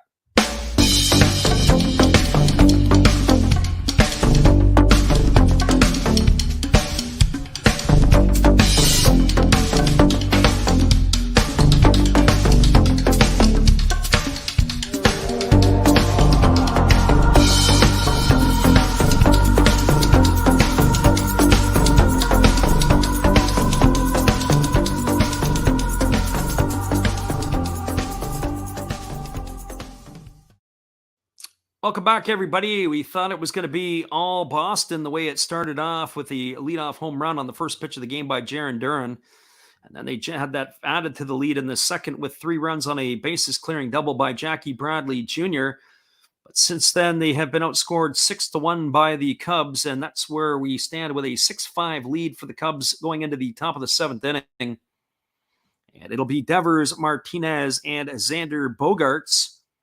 It is still going to be the left-hander on the mound, Brandon Hughes, as he's coming back out to face Rafael Devers. I would think it's going to be a short leash here, as he has now coming in here. He came in with 1 out and replacement of Adrian Sampson back in the 6th inning. And so here comes the first offering to Devers. It's a breaking ball that drops in for a called strike. The count is 0-1. Devers today is 1 for 3. He singled his last time up. He's grounded to second and grounded back to the pitcher. So a very entertaining ball game on our hand. Vivid Life hopping in to say what's up. We appreciate you for being here, and hopefully you'll be able to join us this evening for our NPB call. 10 o'clock Pacific, 1 o'clock if you are on the East Coast. And here's the 1-1 pitch. It is a breaking ball waved at and missed by Devers. I've got the count now at 1-2. So 1 ball and 2 strikes to Rafi Devers. As I say, sometimes if I double check the scoreboard, it's depending on who you're with, doesn't work always as well. Here's the 1-2. There's a fastball that just misses outside. And the count is now 2-2 to Rafi Devers. It is going to be the Tohoku Rakuten Gold Eagles and the Chibalote Marines. We're going to be doing game 2 and 3 of that series tonight and tomorrow night. So hopefully you can pop in and join us. Here's the 2-2 offering. There's a fastball taken for a called third strike. Devers stood there like the house by the side of the road and watched it go by for out number 1. And that is going to bring up the designated hitter, J.D. Martinez. For Martinez on the afternoon, he is 1 for 3. He singled in the first inning, and he's struck out the other 2 times he's come to the plate. Martinez's batting average has been hovering around that 310 mark for most of the year. He's batting 313. But before we get to J.D. Martinez, we are going to have ourselves a pitching change, as that is going to be it for Brandon Hughes. His day is done. The Cubs are going to the bullpen, and it looks like they're bringing in a right-hander. We'll be back in just a couple moments after this, everybody. We appreciate you guys for being here. Hang tight. Here's our friend Dave. Hey, everybody. Thanks for checking out the game and Last Raps Baseball.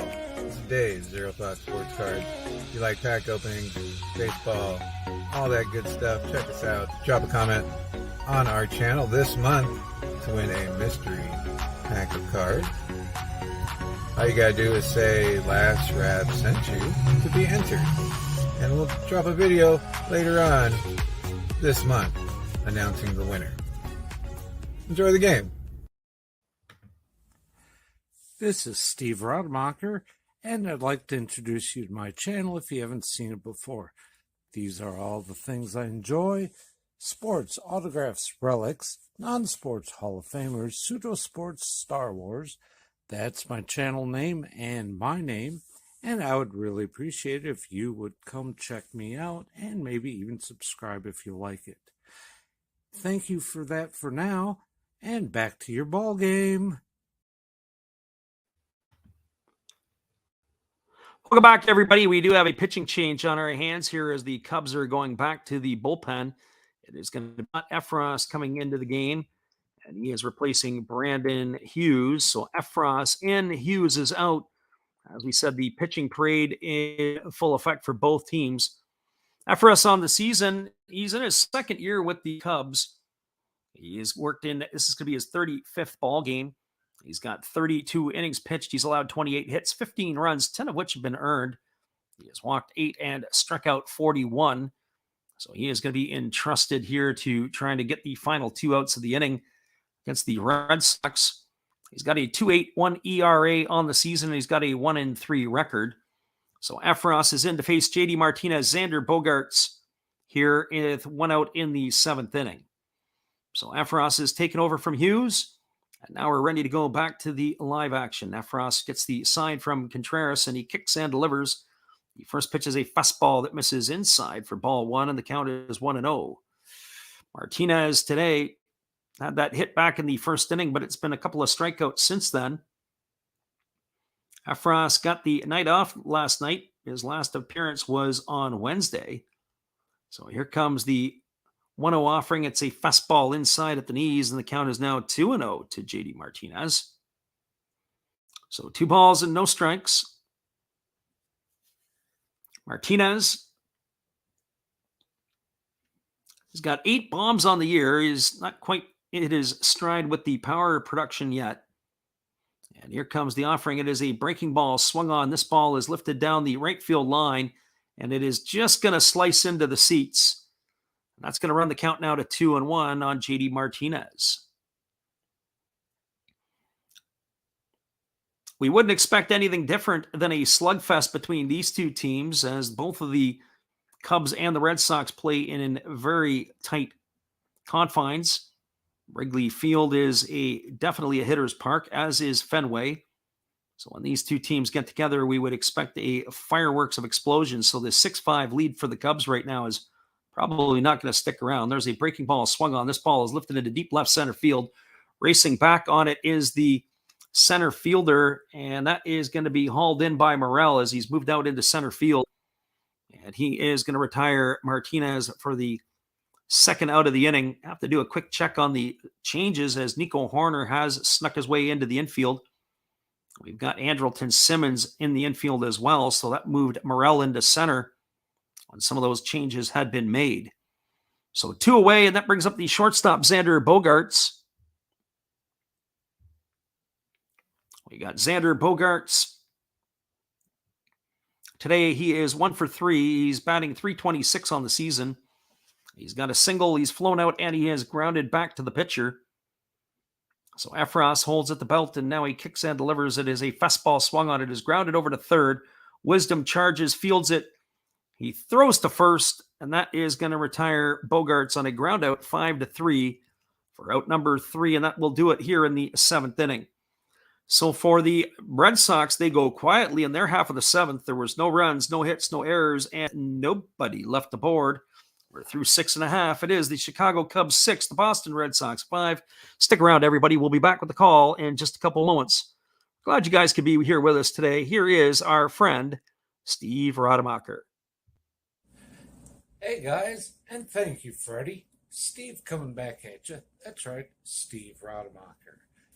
I would like to thank each and every one of you that is tuned into my channel. And today, let's do a little shout out for some other great channels you should be watching. There is WVogs 18. There's Big D's Sports and Collectibles. You all know another Hollis build. Why not Like Father, Like Son? That's a great duo that does some great stuff. It shows some great cards. And of course, the one and only Bud Stoney, creators of One of Ones, or creator of One of Ones, and they're all signed on the back. Bud Stoney, 1 of 1, like this beautiful Robin Yount that he made for me. He made me another Robin Yount, this time mini, and a Christian Yelich mini. great cards, and he does more than cards. We have darts of Hulk Hogan and many other things. So give them a look-see and give me another look-see. Subscribers are always welcome, and back to Freddie.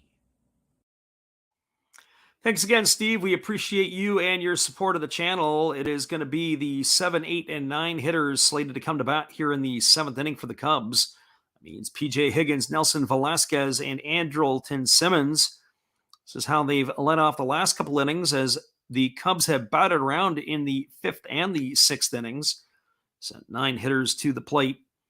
So we're just catching up on some of our maintenance here as Scott Effross is the 3rd pitcher used by the Cubs today. The Boston Red Sox, we'll take a look and see what is happening here. We haven't got confirmation if Diekman is still in or not. Nope, he is done. It is Hirokazu Sawamura, the Japanese right-hander. He hasn't pitched since Monday, so he is in the ball game. And the first pitch is a fastball swung on, and it is lined into right field. Higgins digging for 2 as Refsnyder goes into the corner to pick it up, and it is going to be a leadoff double here for Higgins in the bottom of the 7th inning. That is going to bring up the right fielder, Nelson Velasquez. So the bullpen woes continue here today for the Red Sox. As Sawamura, the first pitch he delivers is hammered down the right field line for a double, and that is going to bring up the right fielder Velasquez. Velasquez today is 1 for 3. He tripled home a run in the 5th. He's also flown to left, and he's bounced into a fielder's choice. He's pulled his season average up to 308. So Sawamura checks the runner at second, and he delivers a breaking ball that is swung on and missed. And the count is quickly 0-1 to Velasquez. So the Cubs have brought their bats with them today, as they are ahead 6-5 and got a runner in scoring position. Something you don't see here. We would think in the Japanese league, we would see a bunt in this situation, probably to move him to third, and then you got multiple ways to try to score that runner from third. But the Cubs are showing nothing of it right here. Well, now Velasquez does square to bunt, and he fouls that one away. It was a late break. He broke late, and he fouled that away over on the first base side. Now that's going to run the count to 0-2. So no balls and 2 strikes on Velasquez. I'm surprised they didn't do that on the first pitch. Now Velasquez is in the hole 0-2, and he's going to put the ball in play. The 34-year-old Sawamura, a veteran of the NPB, he was a Yomiuri Giant before coming over to the Boston Red Sox. Sawamura's got his hair in a ponytail out the backside of his hat. And here comes the pitch. It is a breaking ball that misses down, and the count is now 1-2. The runner Higgins at second base did not advance. Andrelton Simmons waits his turn on deck, as he is hitting in the 9 spot, and then we'll be rolling it over to the top of the order.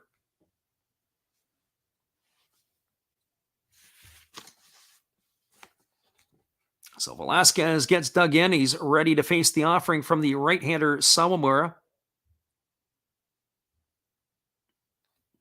Sawamura checks the runner at second. And now he comes set at the belt. He checks the runner again, and now he delivers. It's a breaking ball that misses down, and the count is now 2-2. So 2 balls and 2 strikes.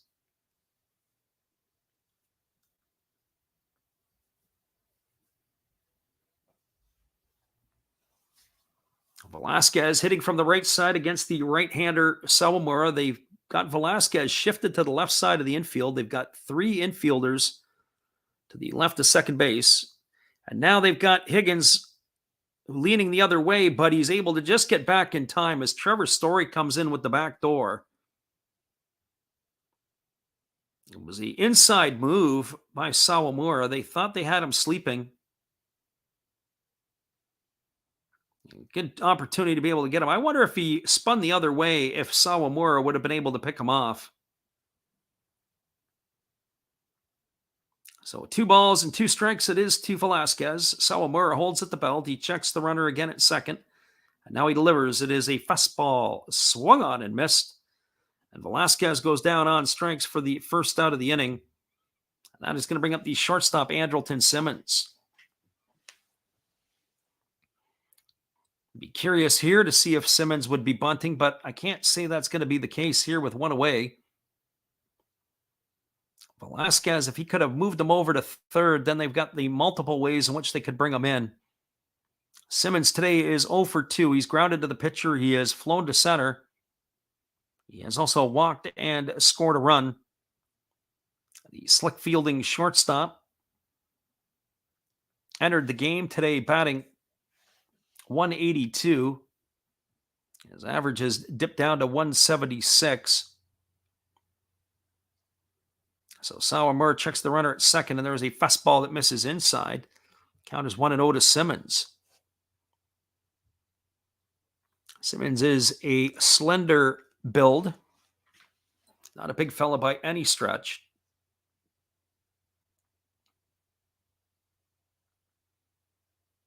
We are approaching the 3-hour mark on this game, and we still got a long ways to go. This is another one of those marathon games we saw the other night we were talking about, and got another one on our hands, possibly a 4-hour game here. Here's a fastball that catches the outside corner, and the count now goes even to 1-1 on Simmons.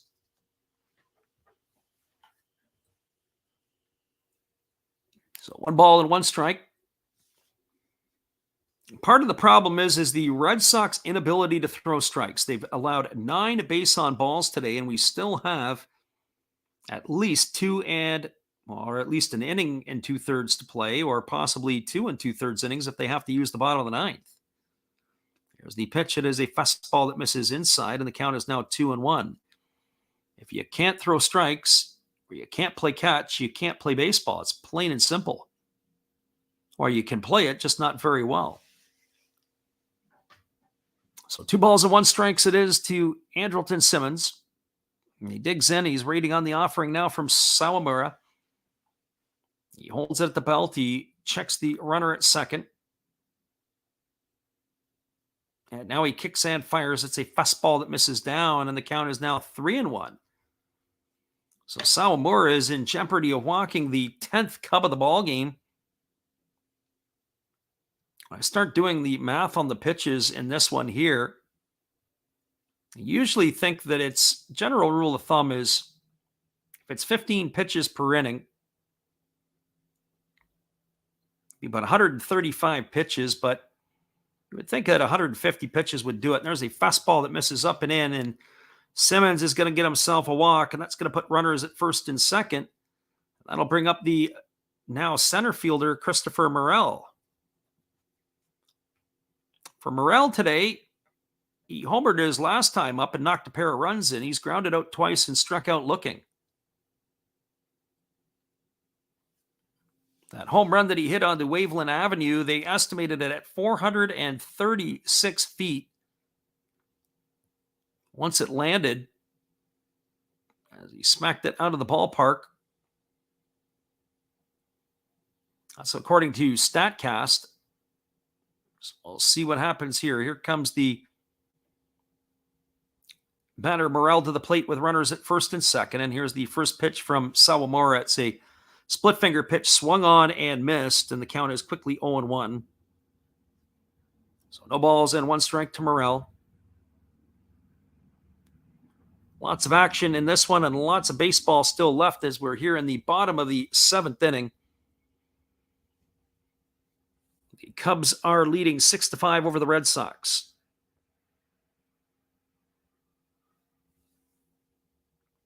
So Sawamura gets the sign from his catcher, and now he comes set at the belt. He checks the runner at second.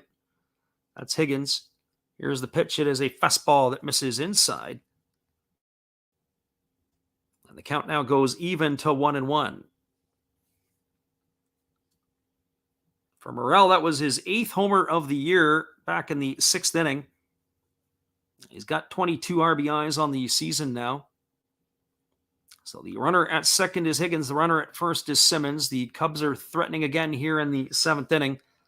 looking to add to their lead. And there's a fastball swung on. It is lifted foul down the right field line. It's going to reach the seats, and that's going to run the count now to 1-2. As we said, the late arriving Chicago crowd has been given a treat by the hometown Cubs here. Morel has been on fire in his last 3 games. He is 8 for 13. In that time period, he's also hit 3 home runs. So here comes the 1-2 offering from Sawamura. He kicks and delivers. It is a fastball swung on. It is grounded on one hop over to Story at second. He flips it over to short for 1. They throw back to first. That is going to be a double play. Morel hit the ball hard, but right at Story. He grounds into the 4-6-3 double play to end the inning. And that is going to do it here for the Cubs for the 7th inning. So for the Cubs, they got no runs. There was 1 hit. There were no errors and 1 runner left aboard. That is the 10th runner left aboard by the Cubs today through 7. Your score, the Chicago Cubs 6, the Boston Red Sox 5. Stick around, everybody. We'll be back in just a couple moments. The call at the top of the 8th inning. We're glad you guys could be here with us today. Here is our friend Steve again. Domo arigato. Sorry if I mispronounced that. I'm new at this. Thank you for watching Last Raps Baseball. Tell all your friends and family to come check him out, ask some questions during the telecast, and give him a good sub and a thumbs up. And this is Steve coming back at you, and some new things on my channel. Star Wars figures that everybody likes. We have Mad magazines from the 1970s. We try to avoid the Noid. And for your pleasure, once in a while, we can open up Michael Jackson if you want, the cards. We have Elvis. We have Sadahar O. We love everything that is everything, so we even have the Beatles fighting with lightsabers. Look at that, John and George. Once in a while, we'll even have my brother take over my channel on a Tuesday. So once again, everybody tell your friends, come see Freddie at Last Raps Baseball. And right now, I'm going to kick it right back to you, Freddie. Appreciate you there, Steve. We are cruising to the top of the 8th inning. We'll be back in just a couple moments after this. We appreciate you guys for being here today and dialing in. Hang tight.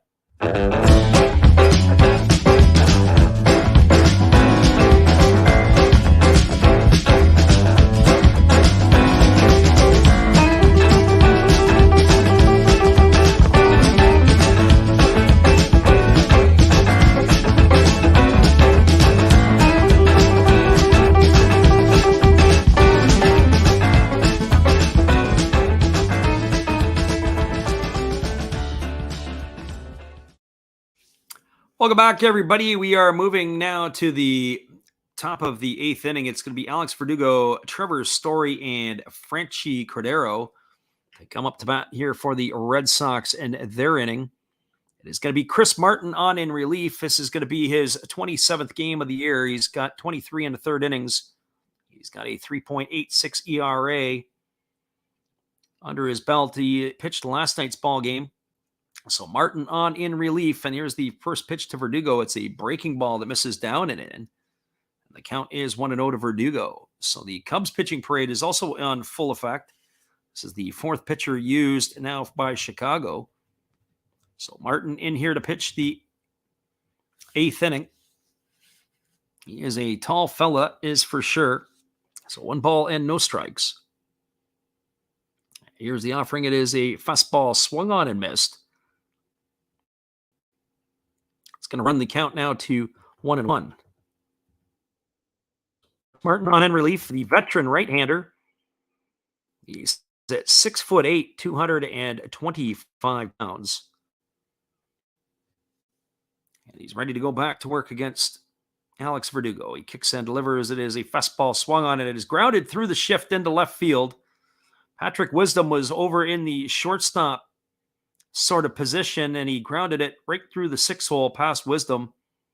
That is going to be a leadoff single here for Verdugo, and that is going to bring up the second baseman, Trevor Story.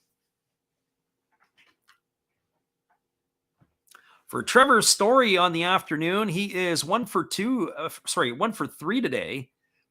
He reached on an error back in the second inning. He struck out in the third and he singled in the sixth. He scored twice. The single that he had in the sixth inning was an absolute battle. That was the last batter faced by the starter today, Adrian Sampson. He took him to 10 pitches. Finally getting a base hit up the middle, and there was a first pitch fastball at 95 miles an hour taken for a called strike. And the count is 0-1 to Story. Story has raised his season average up to 226. Sampson leans in and he gets the sign from his catcher. And now he comes set at the chest. He kicks and delivers. It is a breaking ball that just misses off the outside corner. The count is now 1-1 to Story. That pitch sure didn't miss by much. I have to say the home plate umpire today, Jansen Visconti, has had a bit of a tight strike zone for both teams. So it's not something that we wouldn't have expected. That pitch probably was off the outside corner, but certainly wasn't going to get anything there that was close. He's at a very tight zone on the afternoon. Story is one of the league leaders in runs batted in. He's fourth in the American League. And here's the offering. It is a fastball swung on and missed, and the count now goes to 1-2 on Story. I have to wonder if the repeatability of Chris Martin here, what that's like. I'm curious to watch. The last pitch was at 92 miles an hour, his four-seam fastball. He has dialed pitches up to 95. Is he able to repeat his stuff? So 1-2 strikes to Story. And here's the pitch. It is a fastball swung on and missed. Story is gone on strikes for out number 1, and that's going to bring up the first baseman, Franchi Cordero. For Cordero today, he is 2 for 3. He has 2 singles and a strikeout. Cordero has raised his season average up to 260. Cordero was acquired by the Red Sox last year as part of a trade with the Kansas City Royals and New York Mets. It was a 3-way deal.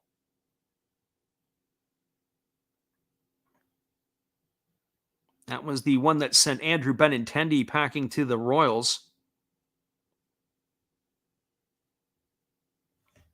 So Cordero steps up to the plate, ready on the first offering from Chris Martin. Cordero waggles the bat. Martin delivers a fastball that is swung on and missed, and the count is quickly 0-1. So no balls and 1 strike to Cordero. Cordero, his last at bat, he had to face the left-hander, the reliever Brandon Hughes, who retired him on strikes. He looked sick against the lefty. He's looked good against the righties today. Sampson, his first 2 at-bats. Even here, that last swing looked pretty good. There's a fastball that misses up, and the count is now 1-1. Sometimes just seeing the pitcher is a little bit different.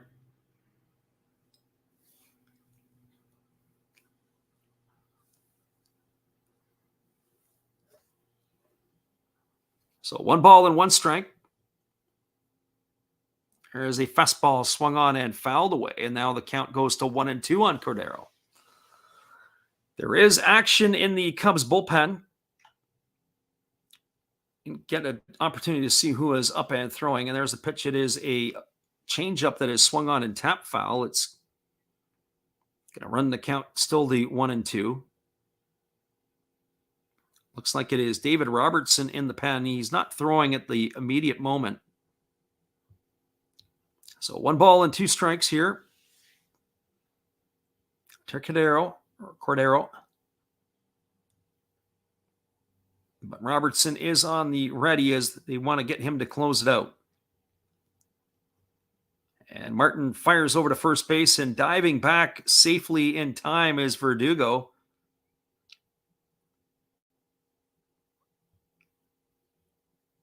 So 1 ball and 2 strikes to Cordero. Verdugo slow to get back to his feet. So Verdugo establishes his lead. He's got a oven mitt that's a gold oven mitt with red trim on his right hand. And here comes the pitch. It is a fastball that is delivered upstairs, and Contreras snaps the throw down quickly over to first base, and getting back in time is Verdugo. We'll say the gold oven mitt matches his gold chain. But that runs the count now to 2-2 on Cordero. Verdugo does not have any stolen bases this year. He's not considered a threat to run. And here comes the pitch. It is a fastball taken for a called third strike. Cordero stood there like the house by the side of the road and watched it go by for out number 2. And that is going to leave it up to the catcher, Christian Vasquez. That last pitch was in at 91 miles an hour, but it looked a little bit different than some of the other stuff. They referred to that as a bit of a cutter. Didn't have a little bit different spin. Walking back to the dugout. Yes, Cordero, as he is finished. That is going to bring up Christian Vasquez. For Vasquez today, he is 1 for 2. He has singled, he's grounded into a double play, and he's also walked and scored a run. He was thrown out at home plate in the 6th inning trying to score from second base. That right now is the difference in the ball game. It would be a 6-6 game if he would have scored, and who knows, maybe the Red Sox would have had more, as he was the 3rd out of the inning. The first pitch fastball taken for a called strike, and the count is quickly 0-1 to Vasquez. So Martin takes his time as he steps off the back of the mound to rub up the baseball, and he's ready to go back to work again. As we say, we do appreciate everybody in checking out the game today. So here comes the 0-1 pitch. And there is a fastball that misses off the outside corner, and the count now goes to 1-1 on Vasquez.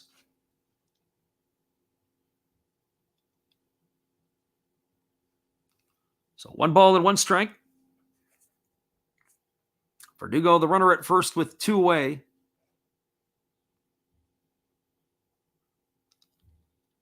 And here comes the offering now, the 1-1 offering to Vasquez. It is a fastball that catches the outside corner for a called strike, and the count now goes to 1-2. That was a 96-mile-an-hour fastball that clipped the outside corner. One of the harder pitches that we've seen from Martin all day today.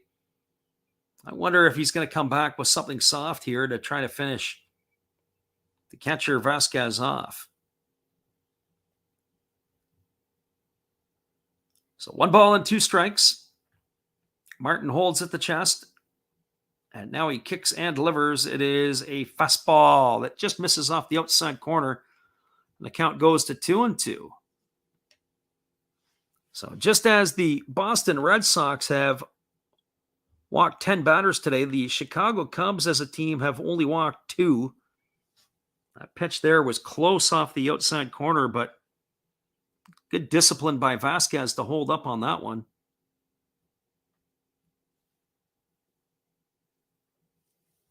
So here comes the 2-2 offering to Vasquez. And it's a fastball that misses inside, and the count is now 3-2. So 3 balls and 2 strikes. Verdugo will be on the move when this pitch goes to the plate.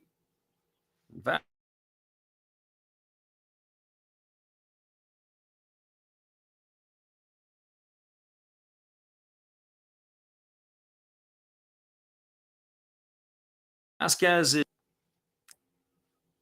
going to cheer on their Wrigley Field. It's 3 balls and 2 strikes to Christian Vasquez. He gets himself dug in. Verdugo establishes his lead at first. Martin is ready to get this one back underway. He gets the sign from his catcher, and now he comes set at the chest. And he kicks and delivers. It is a fastball that is taken for a called third strike. Vasquez didn't like the call. Martin sure likes it as he celebrates when he comes off the mound. He strikes out the side after giving up a leadoff single to Verdugo. For the Red Sox in their half of the eighth inning, there was no runs. There was one hit, no errors, and nobody left the board. We are through 7.5. It is the Chicago Cubs 6, the Boston Red Sox 5. Stick around, everybody. We'll be back at the call in just a couple minutes. We're glad you guys could be here with us. Here's our friend Matt again. Good evening, ladies and gentlemen. Namaste. Hey, I hope you guys have been enjoying the game. My name is Hollis. I've got a YouTube channel called Another Hollis Build. I love baseball cards. I open up brand new product for you guys. I open up old stuff. I do breaks. I do auctions. All kinds of stuff concerning baseball. I'm Friars faithful, Padres to the end. I also love Garbage Pail Kids and my animals. I have a ton of animals. It's like a mini petting zoo here around my house. I also love my city. San Diego, baby. I take you all around the city and show you what's up. If you guys dig stuff like that, cruise on over and check it out.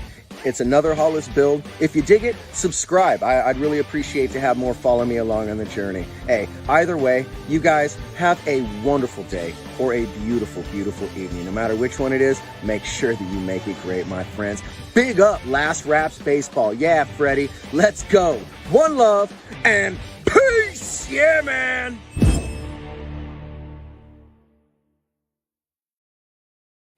Welcome back, everybody. We are going to be cruising to the bottom of the eighth inning here shortly. It is a 6-5 game for the Cubs over the Red Sox. There is only one other game going on in Major League Baseball this afternoon on Canada Day. North of the border, the Toronto Blue Jays have a 7-2 lead over the Tampa Bay Rays. 7-9-0 for the Jays, 2-8-0 for the Rays. The big blow came in the third inning when the Blue Jays put up 5 runs on the board. There's been RBIs, pair of RBIs for Springer, Bichette, Guerrero Jr., and one for Alejandro Kirk. And they have a 7-2 lead over the Tampa Bay Rays. Jose Barrios went 5 innings for the Jays. He was taken out after the 5th. He left with that lead of 5-2. The Tampa Bay Rays started Corey Kluber. He went 3 innings for them. They brought in Sanders for 2, and now they're deeply into the bullpen as Dave McKay is now pitching. He's already allowed a couple of runs in his third of an inning of work. And the Blue Jays are threatening for more. And so that is the scoreline in Toronto, 7-2 on Canada Day. There is a full slate of games, but they don't get going till about 3 o'clock Pacific or 6:05 Eastern. Miami, Washington, and St. Louis and Philly will get underway in about a half-hour time. Those games may be going on by the time we are off of the airwaves here. And so Sawamura is coming back in for yet another inning of work. And he is going to be facing Wilson Contreras, Ian Happ, and Patrick Wisdom, the 2, 3, and 4 hitters in the batting order. Contreras is 0 for 1 today. He struck out and he has walked 3 times. He's also scored a couple of runs. And the first pitch from Sawamura is a fastball that misses down and in, and the count is 1-0. So Sawamura trying to keep this game close.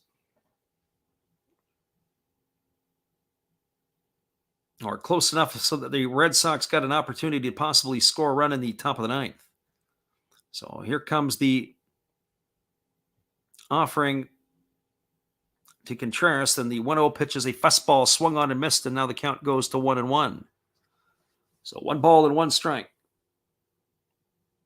Sawamura does keep the ball down, and he is able to have a lot of sink on that pitch. I believe he's got a splitter in that arsenal, and there's a fastball that is swung on and missed, and the count goes to 1-2. So 1 ball and 2 strikes. So Contreras, Happ, and Wisdom here in the bottom of the 8th inning for the Cubs. The 2, 3, and 4 hitters in the order. So here comes the 1-2 offering from Sawamura. He rocks into the motion. He kicks and delivers. It is a fastball taken for a called third strike. Contreras stood there like the house by the side of the road, watched it go by for out number 1, and that's going to bring up the left fielder, Ian Happ. For Ian Happ, he's had himself a day today. He is 3 for 4. He's got a single and a couple of doubles. He's not scored a run or knocked in a run, but he's been able to get himself on base 3 out of 4 times today. He's raised his season average to 287.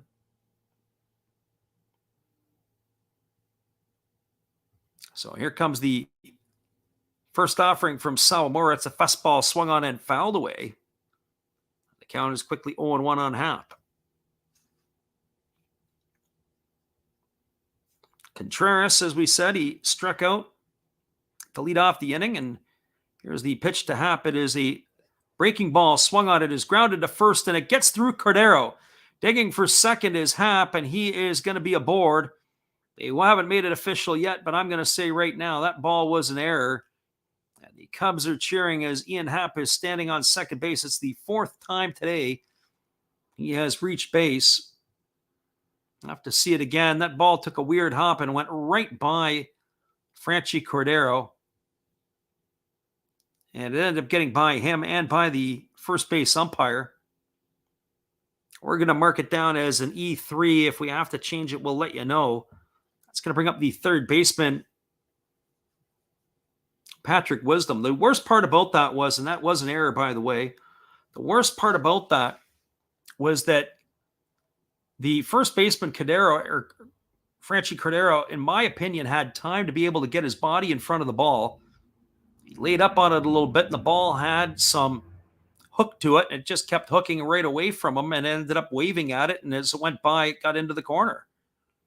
So Patrick Wisdom steps to the plate with the runner at second, and he takes a first pitch fastball over for a called strike. And the count is 0-1. So no balls and 1 strike to Wisdom. Wisdom batting .230 on the season. He's 0 for 2 today. He has reached base a couple of times. He was hit by a pitch and a walk. So here comes the offering from Sawamura. It's a split finger pitch that misses outside, and the count goes to 1-1. So 1 ball and 1 strike.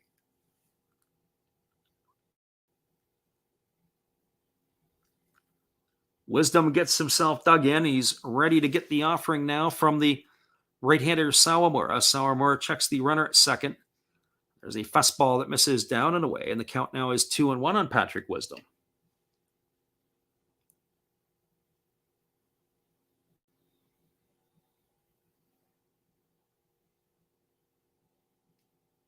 Trying to catch up a little bit here, and Sawamura fires down to second base, trying to pick off the runner. It's the second time that they've thrown down to second, trying to keep runners close.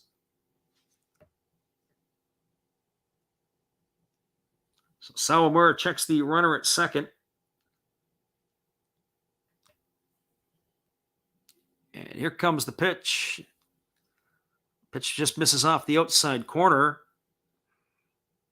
The count now is 2-1. We had to check that. We actually had 1-1 on Wisdom. We were a little bit slow again. If I start watching what they're doing on the scoreboard, I lose track. I have to trust what I'm doing here. So 2 balls and 1 strike it is to Wisdom.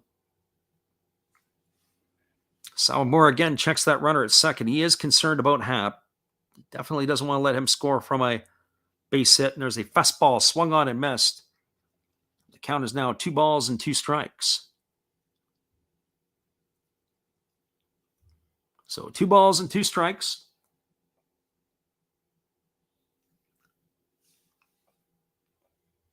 The runner at second is Happ. There's 1 away here in the bottom of the 8th inning.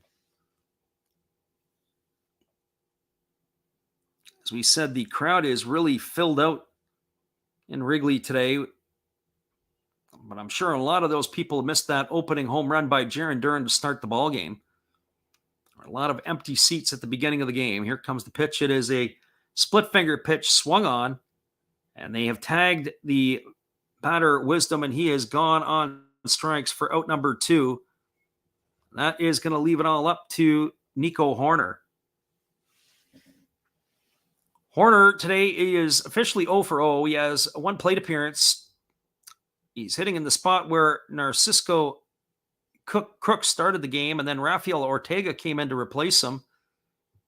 And then Nico Horner came in to replace Ortega back in the 6th inning. He drew a walk in his only appearance. He's hitting .310 on the year with 4 homers and 24 RBIs. He did not get the start this afternoon. So Horner waiting on the offering from the right-hander Sawamura.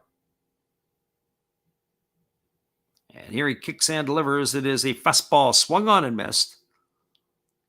And the count is quickly 0-1 to Horner.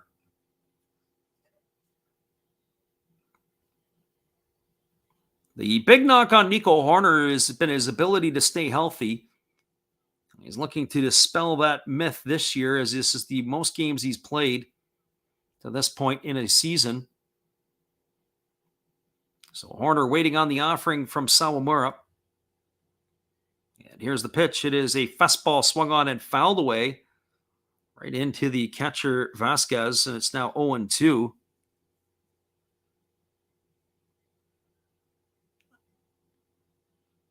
Horner's got an 8-game hitting streak on the line. He is 17 for 32. Be a tough way to lose the hitting streak by not getting the start.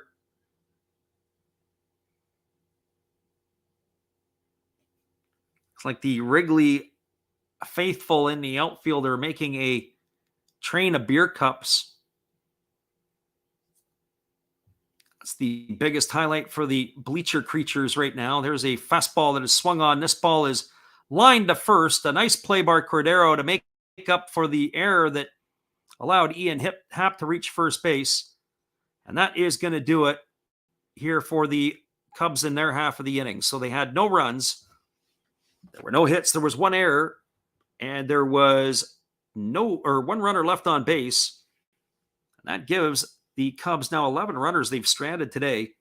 We're now through 8 innings. It is the Chicago Cubs 6, the Boston Red Sox 5. Stick around, everybody. We are going to have a pitching change, and we're going to bring you home for the 9th inning in just a couple moments. We're glad you guys could be with us. Hold tight. Here's Steve.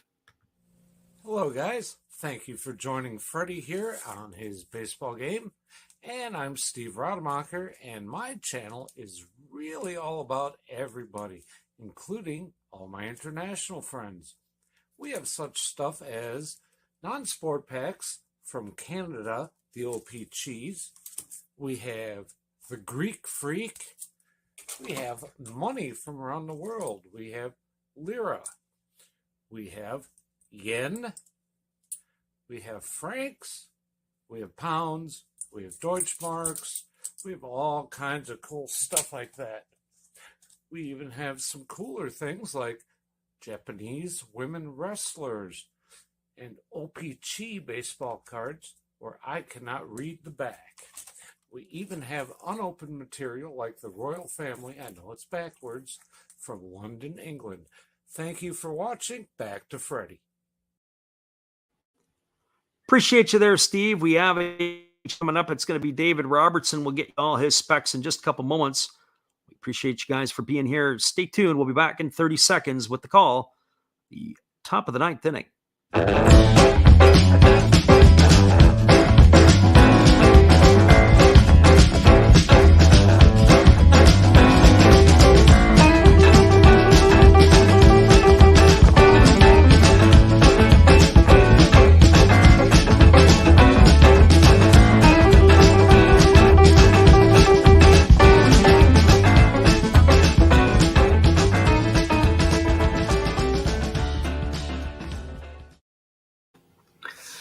Welcome back, everybody. We are moving to the top of the 9th inning. It is going to be Rob Refsnyder, Jaron Duran, and Rafael Devers to face the right-hander David Robertson. Robertson, the veteran 37-year-old, is on to close this one out. He is 2-0. He's appeared in 26 games. He has 9 saves on the season. He's worked 29 innings. He's allowed 14 hits, 6 runs, 6 earned. He has walked 13 and struck out 39. The diminutive righty is looking to get his 10th save of the season. He's also pitched to a microscopic ERA of 1.86. So he is wanting to close this one out here. So it's Refsnyder, Duran, and Devers The 9-1-2 hitters in the order, and this is Robertson's 700th game of his career. And he delivers a first pitch fastball over for a called strike, and the count is 0-1. Ref Snyder came on as a pinch hitter for Jackie Bradley Jr. back in the 6th, and he drew a walk. Here's the pitch from Robertson. It's a breaking ball that misses down and away, and the count is 1-1. So 1 ball and 1 strike. Robertson is a crafty right-hander. He missed the 2020 and 2021 seasons at the big league level. Had himself some surgery, and there's a fastball that catches the outside corner, and the count is now 1-2 to Ref Snyder. He began his big league career at the major league level with the New York Yankees. He was an all-star back in 2011. He was absolutely outstanding. There's a fastball swung on. This ball is driven to deep right field, moving back onto the warning track, but he's got room, and making the catch is Velasquez. Ref Snyder sent it a long way, but just not far enough. And he is going to be retired for out number 1. So 1 away, as Robertson can at least crack a smile on that one. You could see when he let that one go, boy, he was in a squat on the mound, hoping it would stay in the yard. Ref Snyder sent it a long way, but it's 368 feet there in the power alley, and he hit it about 365 feet. A couple more curls in the gym. Ref Snyder knew it as he looks to the sky. He is gone for out number 1, and that is going to bring the top of the order, Jarren Duran, to the plate. And the first pitch to Duran is a breaking ball that bounces up to the plate for ball 1, and the count is 1-0. For Duran today, he is 2 for 4. He homered in the first, and he singled in the 6th. In between, he grounded to the pitcher and to the shortstop. He's got himself a couple RBIs on the day as well. His average on the season has been raised to .339.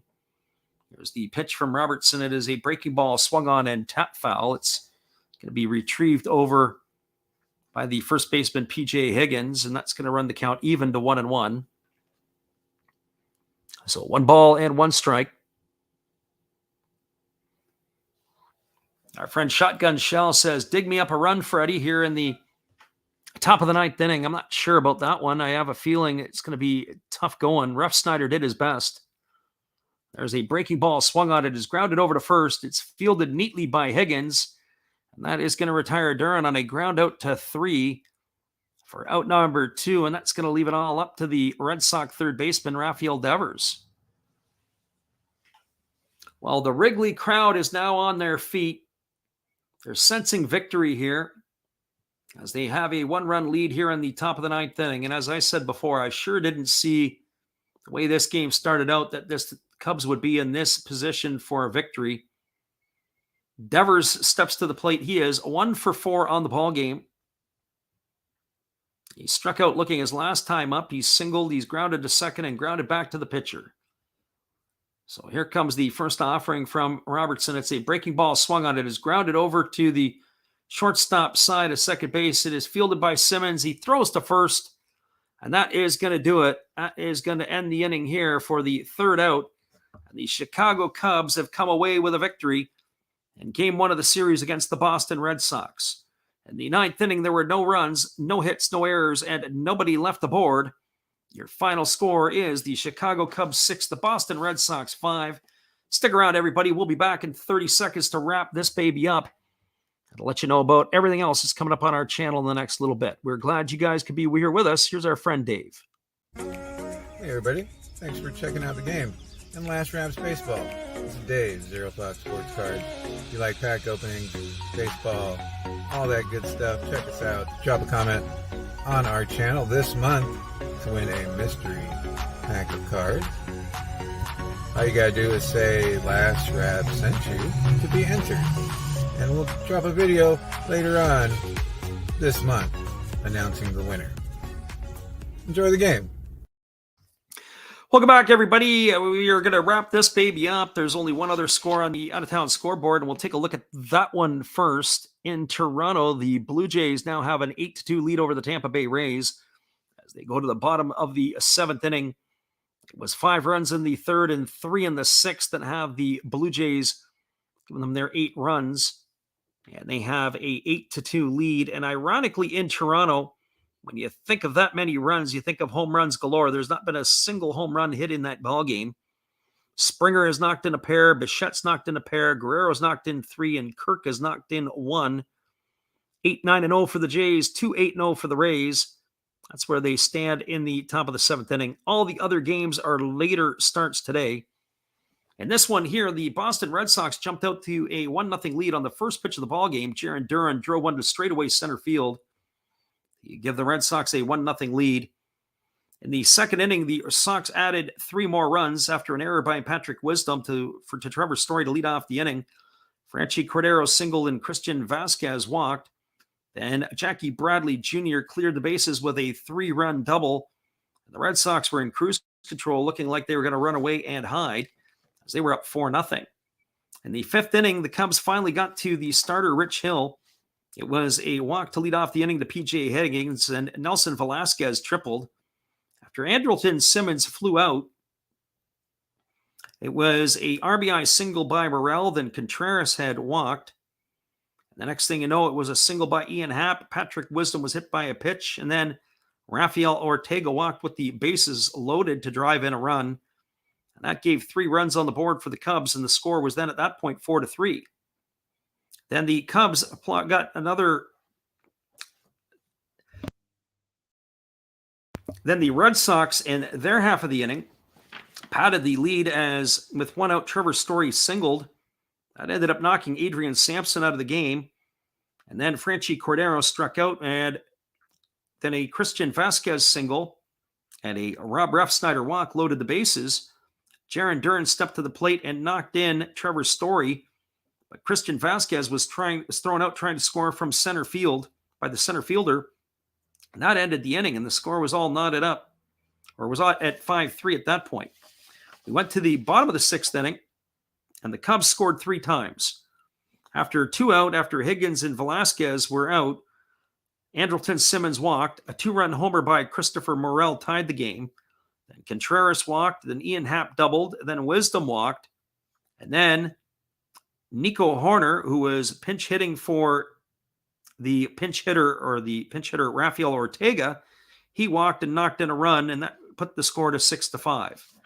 So that's where the scoring ended, and David Robertson came in and closed the deal in the 9th inning. And that was where it ended here today. So once again, your final score, the Chicago Cubs 6, the Boston Red Sox 5. That's going to do it for this one here. As a reminder, we'll be back on the airwaves tonight for our NPB Clash. Hopefully you guys can join us for that one, and we look forward to having you then. Our friend Winter Maid said an easy K today. Well, hopefully you can pick up a few more doubling down tonight on the NPB game. We thank everybody for being here. Once again, it's been another Last Rouse Baseball video production. We hope you all have a great day. Come on back and see us again later tonight at 10 Pacific or 1 a.m. Eastern. We'll be here with you for all the calls. Have a great day, everybody.